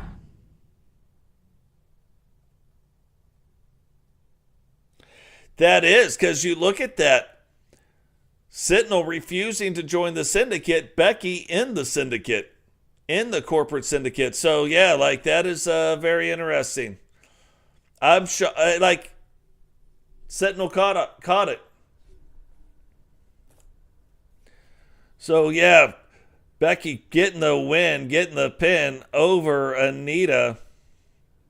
But look, Anita put on a heck of a match right there. And I think it is just a matter of time. We've seen Sid starting to win singles matches. It is just a matter of time. You get these two ladies where they're both winning singles matches, it's going to be hard to take those title belts off from around their waist. Right now, we have a 10-man Rumble getting ready to happen. This is not the order that they come down in. It is absolutely random. We do not know the order that they come down in. This is an alphabetical look at who's in the match. So we've got Agent Destin in the match. Blaze McCoy, the current champion, Bobby O. He is the one holding the 10-man Rumble title champion. Chillivac from the NWO, Chris Ray, Drew Hawthorne. Look at this little double duty tonight with Drew. GC Rock from the corporate syndicate, Gruning from the NWO, Haku from the Wolfpack, and now JP as well from the corporate syndicate. Matter of fact, the VP, JP of the corporate syndicate. The following contest is the Royal Rumble match. Now, the two superstars that drew number 1 and number 2 will start in the ring at the same time. Other superstars will join in the order that they drew. This will continue until all 10 superstars have entered the ring. Elimination occurs when you are thrown over the top rope with both feet landing on the floor. The last superstar in the ring will be declared the Royal Rumble winner and will go on to face the champion of their choice at WrestleMania!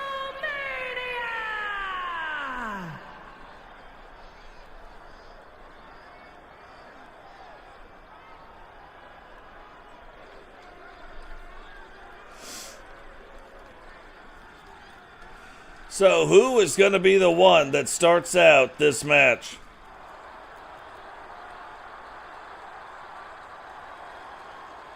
Introducing the participants. First, representing Wolfpack from Pangea, weighing in at 357 pounds, the Crusher, Haku Wolfman.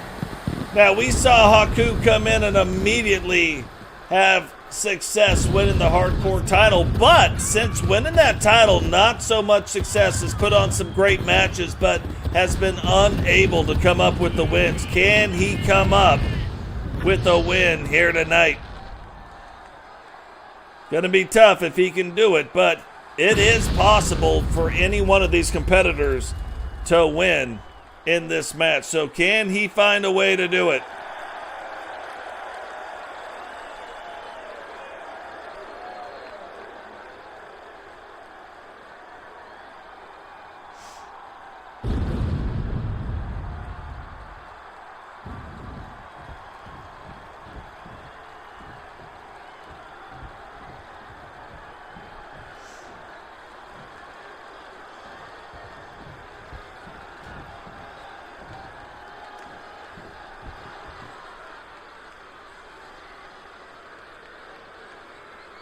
Introducing the individual who drew number 2, representing the Ascension from Rio Grande Valley, Texas, weighing in at 196 pounds, Aiden Dustin!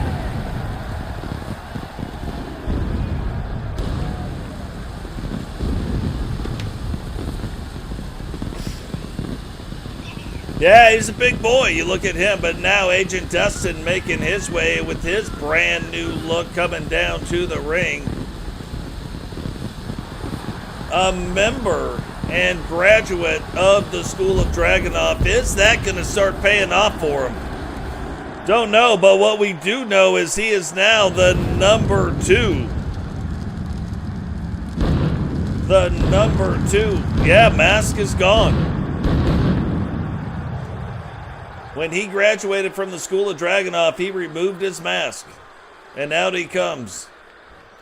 I think we've only seen him wrestle. We haven't seen him wrestle a lot. I think we've only seen him wrestle once or twice now without the mask. But look at the state of this. Now, in dark matches, Agent Dustin has been doing very well. And I'm going to tell you what, because of those matches and because of the win that happened with the Universal title, Vampiro recently going from a rating of 76 up to 91. Vampiro seems to be on his way back to the top.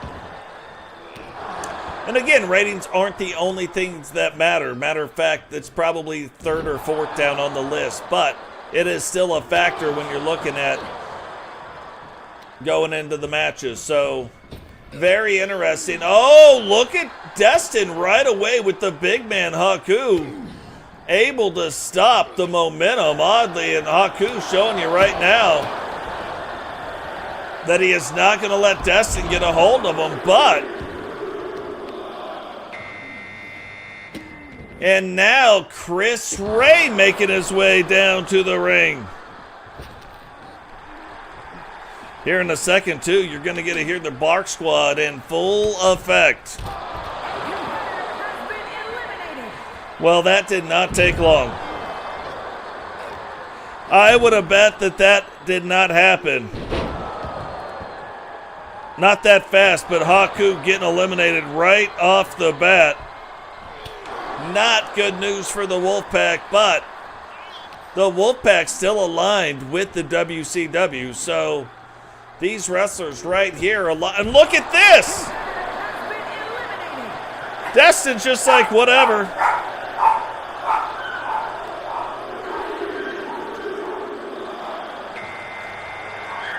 Now, my wife has been doing something recently where she sits out in the car for 17 hours and lets the dogs continue to bark. Let's see if she doesn't do that today, but I'm locking the dogs out.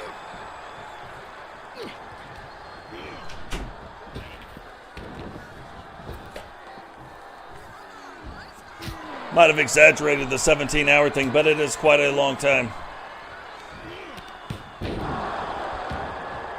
But yeah, that's where the Bark Squad comes from now. The current champion, Bobby O, making his way down into the ring.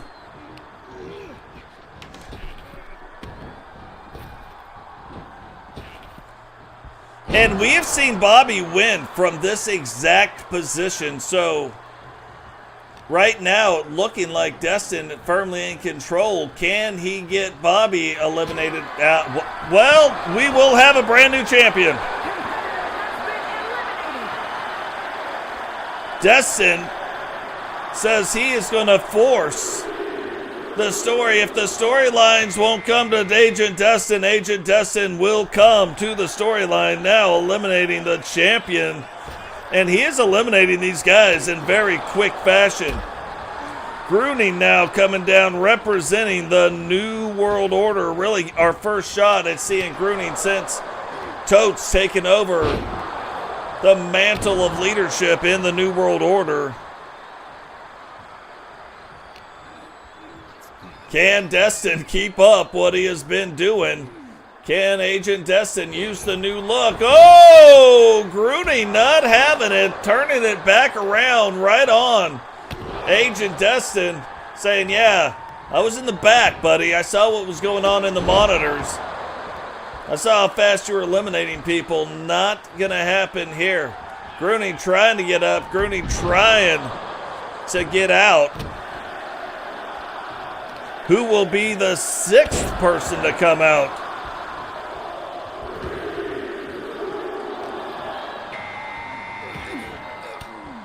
GC Rock, a corporate syndicate member, now making his way into this match.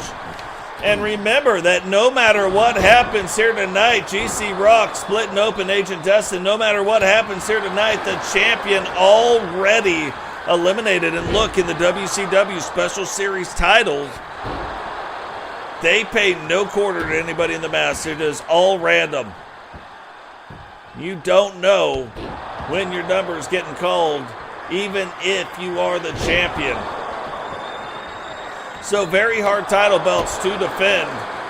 And I think Bobby O probably the one that held on to that title the longest. I could be wrong. We can check it afterwards. But you can see now that helmet splitting open the side of Agent Destin's head.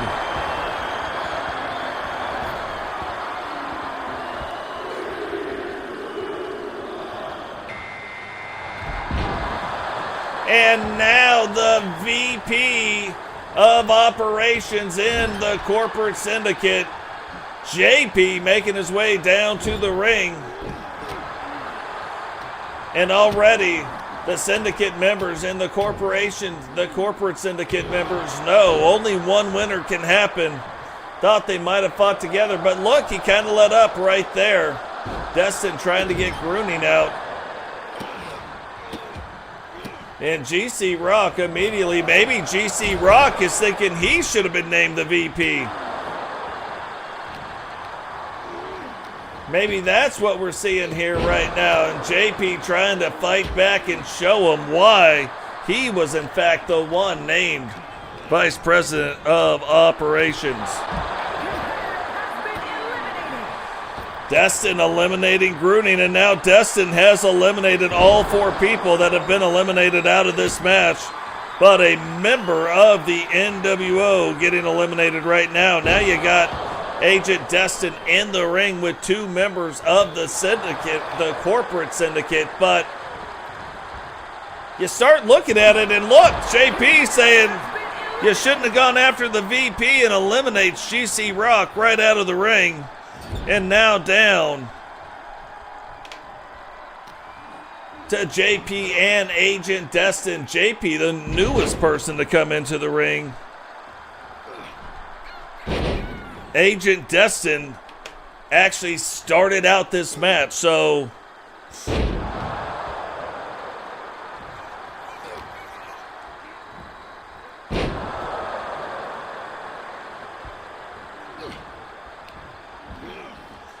Temple Play says Destin is on a roll. The way he spelled roll, I'm going to assume the pun was intended.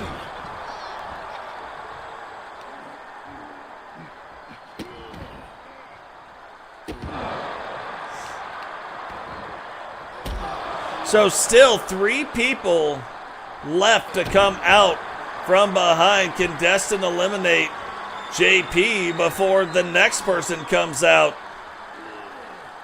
And it's hard to say when you're looking at trying to win the match from position 1 or 2, what is the best strategy? It's hard to say. Do you want more people to come in, or do you want to stay on top of it so it's one-on-one? When it's one-on-one, you're always fighting. When you've got 3 people in the ring, it's hard to say what could happen. Like, things could happen and you don't even know what is going on. Chilavok now making his way in. Another member of the New World Order. We saw Gruning eliminated here earlier. And Chilavok breaking up the possible elimination of Agent Destin, trying to get after a member of the corporate syndicate, and not just any member, but the vice president. And right there, Agent Destin could have been eliminated, but because there's 3 people in the ring, that gets broken up, and that is what I mean. Do you wait? Do you try to let a 4th guy get in the ring, like if you've got the choice? Don't know.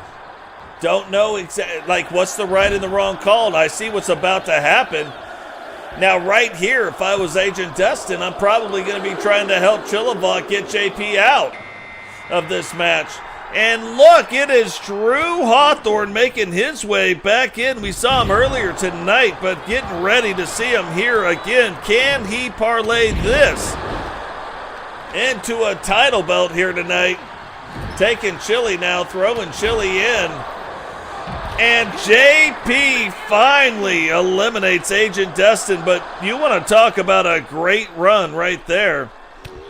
That was an amazing run by Agent Destin, getting 4 eliminations in this match. JP now trying to eliminate the big guy, Drew Hawthorne. Chilavok, look at this. I would do it too. You need all the help you can get, and if I was 2 of the more little guys, I'm going to try to get the big guy out. Drew, though, showing you why he is who he is, not going to let him get him out.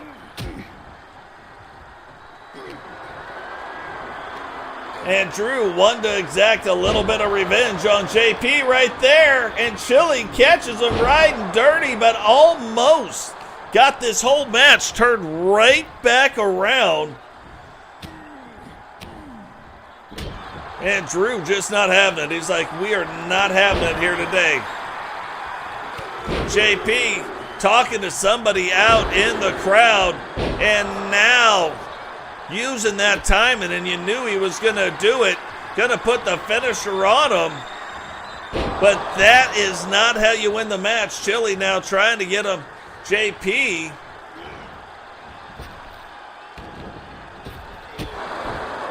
Oh, right up against the ropes. JP in a dangerous spot, but JP able to fight out. Drew trying to gather himself on the outside of the ring. Only 1 person left. And who is that person going to be coming down?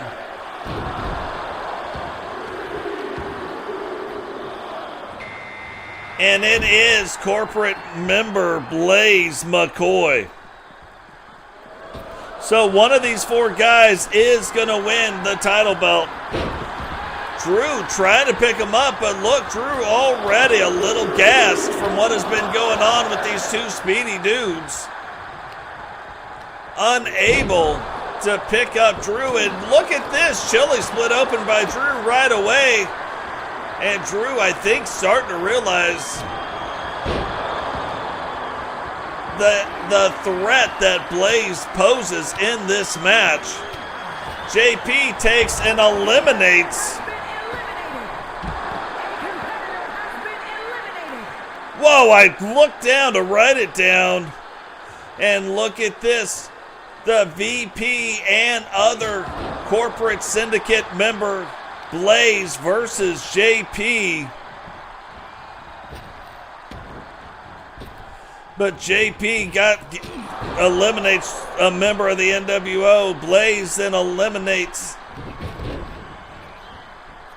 Drew, and now it is down to the final 2 corporate syndicate members. So I'm starting to think they're not exactly aligned with the WCW. So trying to win another belt, to take another belt from a WCW wrestler, take another belt and try to control it. Look, at the end of the day, he who controls the belts controls the universe. You know what I mean? You control a majority of the title belts, you're kind of running the WCW at that point, despite what anybody wants to believe, despite what anybody wants to think. You're kind of running the show. You're getting the TV spots. You're getting the TV time. You're kind of controlling the trajectory of other wrestlers with who you allow the title defenses happen with. So I think Blaze's leg is as big as one of JP's. Like one JP equals one Blaze leg. And this is going to be one of those cases. What is going to win out? Is it going to be speed? Is it going to be power? JP having eliminated already 3 people. Destin eliminated 4, and now Blaze eliminating 1. JP putting the finisher on Blaze. Is that going to weaken him up enough to get him out of the ring? Oh, just off a little bit right there. And look, Blaze is like, get over there, little fella. I know you're the VP, but... Oh, still can't take Blaze off his feet. Blaze couldn't take him off, and now... What goes up comes right back down on its head. What is going on? Repentia, welcome to the stream. Hey, welcome in Sarah as well. And Blaze McCoy brings home the WCW Special Series 10-Man Rumble title. Here is your winner and the new WCW Underground Impact Champion, Blaze McCoy. That is good to hear that you're out of the hospital. Amazing. Glad everything is hopefully going much, much better.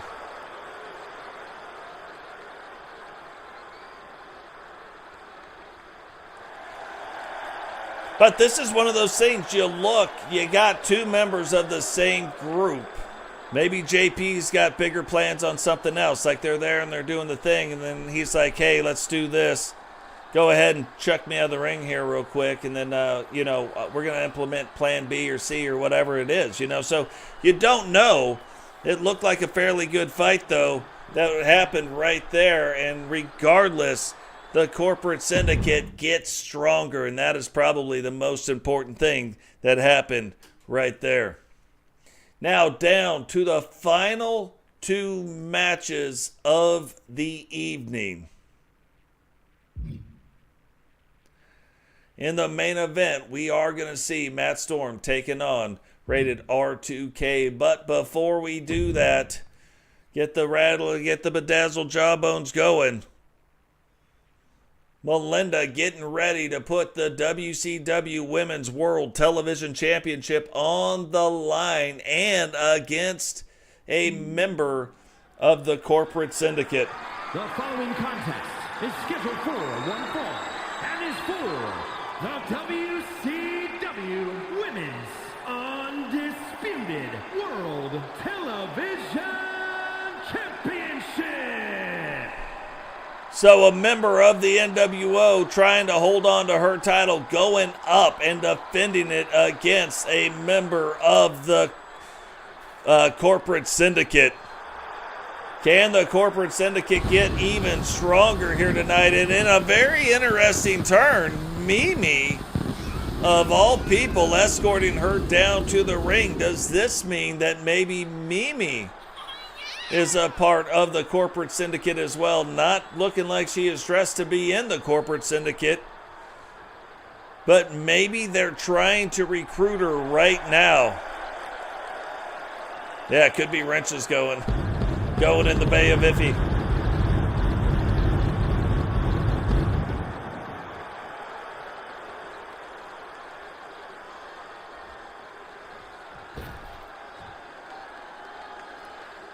Now, it's crazy because you have one of the hottest female wrestlers right now on an amazing winning streak, and another with one of the most deadly finishing moves that is out there. Who is going to come out on top here in this match? Final 2 matches of the evening, Women's World Television Championship on the line, and in the next match, the United States Championship on the line, being defended by our current WCW World Champion. You could hear the crowd out there yelling, hey, we got our money on you. So letting the champion know they have got their money right here. Now, we've seen the corporate syndicate get a little bit stronger here tonight. Can they get a lot stronger? And on the women's side, by trying to bring home the women's television title.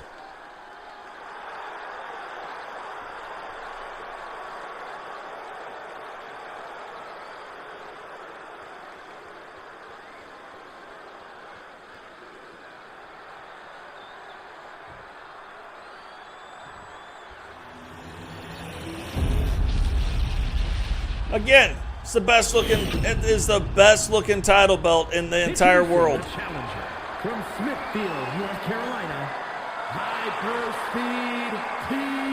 Jones. There's not another belt anywhere on the planet, real or not, that looks that good. And her opponent from Puerto Vallarta, Mexico, the WCW Women's Undisputed World Television Champion and the WCW Women's United States Champion, the Mechanic Melandra Gutierrez. You look at the title defenses of these title belts. If we go in and take a quick little gander right now, title belts defended a multiple number of times, and so far T. Jones, the GOAT in the United States Championship division, our first United States title holder, and then she defended the belt 6 times. The only United States title belt holder in all of season 5. Now Melinda, trying to get that built up, has already defended the belt, I think 4 times. I'm behind on this one thing, so I think it's been 4 times that this title belt's been defended. So going after T. Jones. TJ trying to stop her, and look at the state of that. Look at the strength behind that missile drop kick coming off the ropes. But being able to come off with just the right bounce and actually being able to put some authority behind that missile drop kick, and I don't think Melinda was expecting that at all. TJ getting off to a quick start, and now Melinda getting it turned back around, trying to get back in control and maybe slow things down just a tad, or maybe just take it to the outside.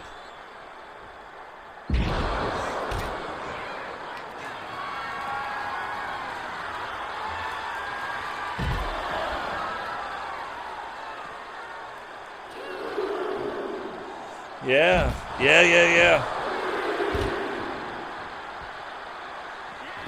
Yep. And that's just one of the spreadsheets. I actually work off 3 different big multi-sheeted spreadsheets. That's just the one. There are others, but you got to get used to working with the ones to get into the other ones. So it's amazing. Like, one of these days, I'm going to just take the camera. I'm just going to show all the stuff that goes into some of this. I want to get a desk to where it would have the books lined up and then walk through all the spreadsheets. But it is something for sure. Two, you guys can see most of the spreadsheets. I haven't updated it in a minute, but in our Discord, there is a way. If you guys aren't in the Discord, it is pinned to the comment section right now. Get in the Discord, become a member of our Discord. It is absolutely free. And it is just a way for you guys to get closer to the WCW and the wrestlers. A lot of the talent in the Discord already. Melinda going for the pin. And look, in this match, this is one of those things that you really got to watch out for. When TJ goes to the top rope, you don't want to stand up. If you do, it could be the last time you stand up for a while. TJ now delivering the knee. And look at this. The NWO getting involved. TJ talking to Misty right now, and Misty telling her, giving her the what for. And Melinda comes over and says, oh, that was a mistake. And now trying to get the win right here. Is she going to put her in it? The Fafo Slam, she does, and that might be all over.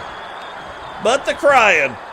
1, 2, 3, and Melinda will retain the WCW. Here is your winner, and still WCW Women's Undisputed World Television Champion, the Mechanic, Melandra Gutierrez.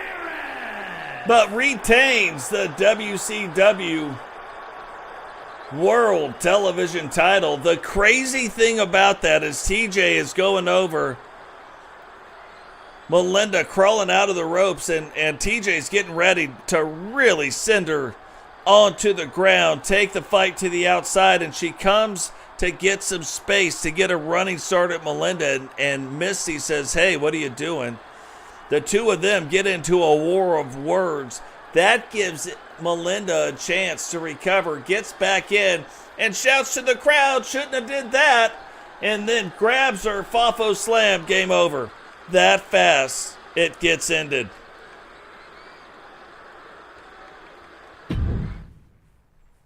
No, but the spreadsheet's always a good topic. So guys, if you haven't had a chance to do it yet, remember, drop the likes on the video, subscribe if you're new, turn on the bell notification so you don't miss any time we go live, share the video. Getting ready right now, the main event of the evening and the last event of the evening. The current WCW World Champion and United States Champion putting the U.S. title belt on the line against former United States Champion rated R2K. The following contest is scheduled for one fall and is for the WCW United States Championship. Hey, good match tonight, Agent Destin. Catch you later.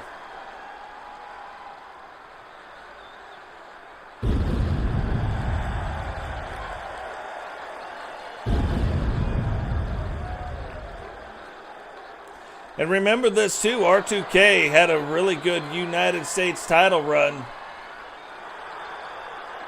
and will be getting a shot at the world title at some point, but things going on right now, it just has not allowed him to get his shot.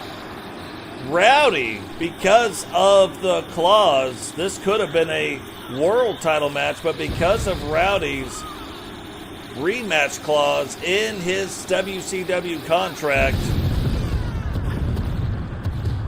rated R2K is like, fine, if I can't get my world title shot, it is time that I get a shot again at the United States title belt. Can he bring it back home to himself, to the WCW, and try to pry it away from the NWO?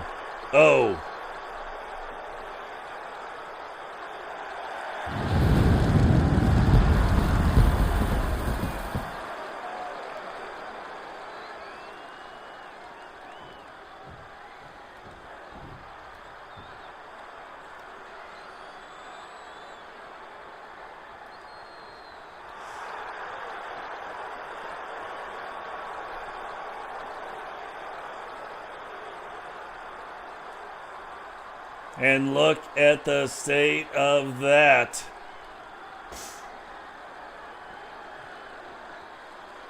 And you look at this, you had Totes McGoats go 11 times defending this title. Vipiro beats him, defends it 4 times. Rowdy beats him. Vipiro went on a losing streak, did not get his world title shot. That is also, I haven't forgotten about it now that Vipiro is kind of on the upswing. Will we see Vipiro getting a world title shot here pretty soon? Rowdy Hunt goes on to become the world title holder, and then Matt Storm ends up beating R2K, ends up beating and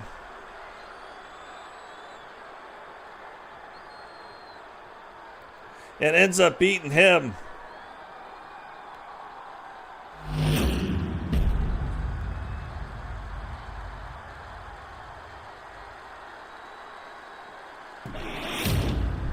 But ends up beating him. Introducing the challenger from Jersey City, New Jersey, weighing in at 253 pounds, the Violator, R2K.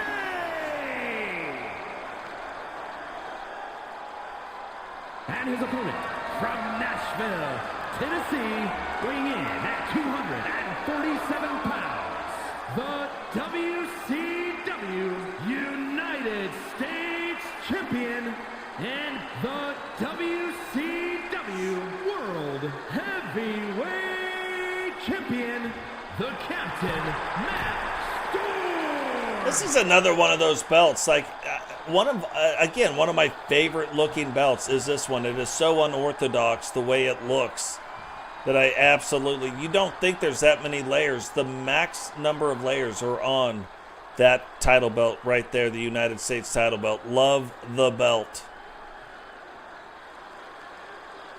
I like all of our belts, but there are some I think that just stand out a little bit more. This is just one of them.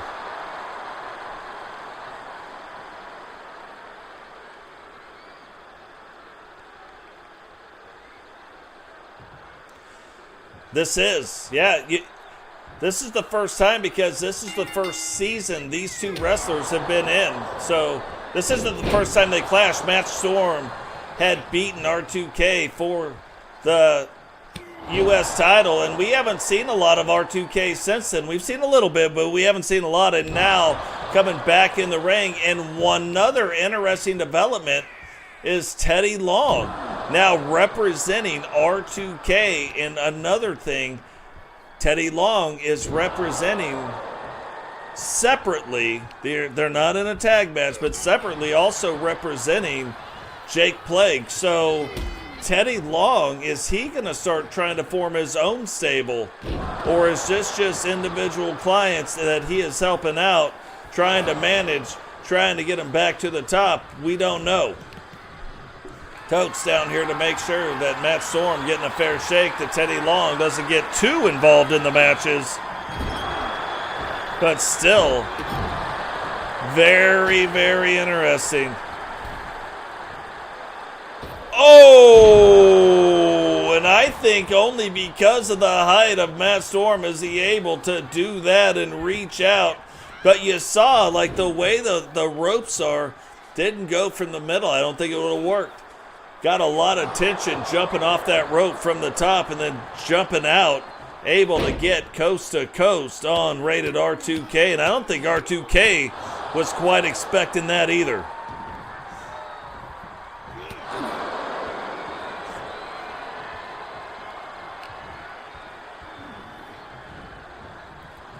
Now Matt Storm bringing him over, and look at this, R2K kind of throwing him down. I didn't think you'd go back after him, and going right after Matt on the outside, and I just don't know. Again, I don't think you attack members of the NWO.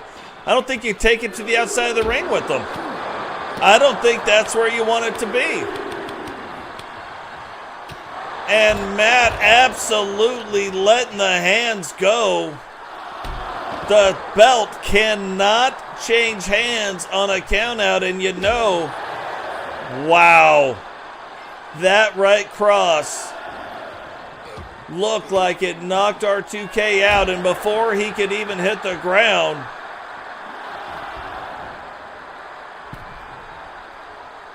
and Matt Storm barely makes it back in, but made it back in. And I think, as shocked as I am, as shocked as anybody is, R2K was just as shocked and ends up taking the finisher of Matt Storm right on the chin. And still, WCW United States Champion, the Captain, Matt Storm. I think the only reason that match ends up like getting over so fast is because R2K, talking with the referee, had to believe the match was over. How close was that? The referee went to put up her hands and didn't say. He looks over at the referee, and then Matt Storm basically hits him with the Claymore right up under the chin.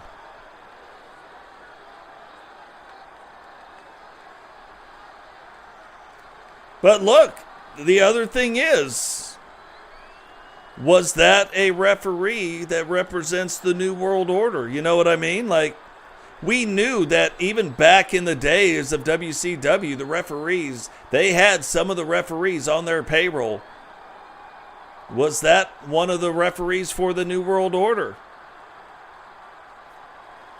It's hard to say, but definitely something that we got to keep an eye on. But the NWO does not allow the corporate syndicate to get stronger tonight. R2K not a member of them, but if he retaining the belt, and then the NWO holding on.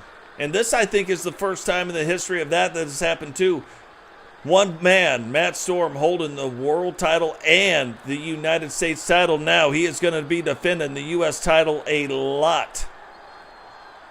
A lot. And then at Fall Brawl, Matt Storm will be putting the WCW world title belt on the line against the leader of the corporate syndicate, and that is Rowdy Hunt. So, absolutely crazy. Well, guys, that is going to do it for us here today.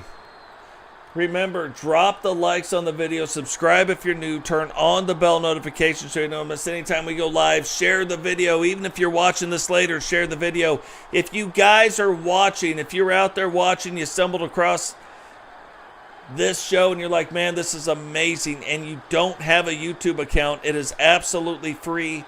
Get a YouTube account, subscribe to the channel so you get the notification so you don't miss when we go live. If you are a fan of wrestling or a fan of wrestling video games, we go in depth on the games. We talk about what's going on in real life from time to time. That's not the main thing that we do. We run this whole thing right here. There's a lot of wrestling to choose from. So if you're interested in wrestling, welcome home. You found the place. Now it's free to subscribe, it's free to like, it's free to do all the stuff. If you want to support in a different way, we do have memberships, very affordable, starting at $2.99 all the way up through $9.99. You are going to see in a little while those memberships become even more important. Yeah, you get access to early content. Yes, we are going to have dark matches where it is going to be members only. Only the members can watch the dark matches. We are going to do that here from time to time as well. But you're going to see something else in this last week of January. It's going to be very exciting. Super cool. Yeah, Sped really kind of keeping my schedule going here. You know what I mean? I'm like, hey, let's hit the things. Sped comes in. Boom! We hit it right there. Done. More content, please. So, absolutely. But, guys, while you're out there in the world today, show a little bit of grace to somebody. You know you're going to be put in a situation. You know there's plenty of people that are in the world that aren't the nicest people. But maybe instead of only busting them in the mouth, instead of only yelling at them, instead of only showing them the same kind of disrespect they're showing you, maybe they just need to see the way. They just need to see the light. In order for us to come together, there's got to be a bigger person involved in that interaction. And maybe, and hopefully today, that can be you. Show them a little bit of grace. Show them what respect looks like. And remember, their actions do not need to dictate your actions. You can't use the excuse, well, were you mean to that person? Because they were mean to me. Grow up, 2-year-old. That is not a good reason. They can say what they want. They can do what they want, and you can choose to do it a different way. Let's bring the world a little bit closer together today. From all of us here at the Toast My Goats Wrestling Network to all of you out there, love every single one of you, appreciate every single one of you, love what you guys are doing in the community. You are the reason why this channel is growing and growing so fast. And I'm going to catch all of you guys in the next one. Peace.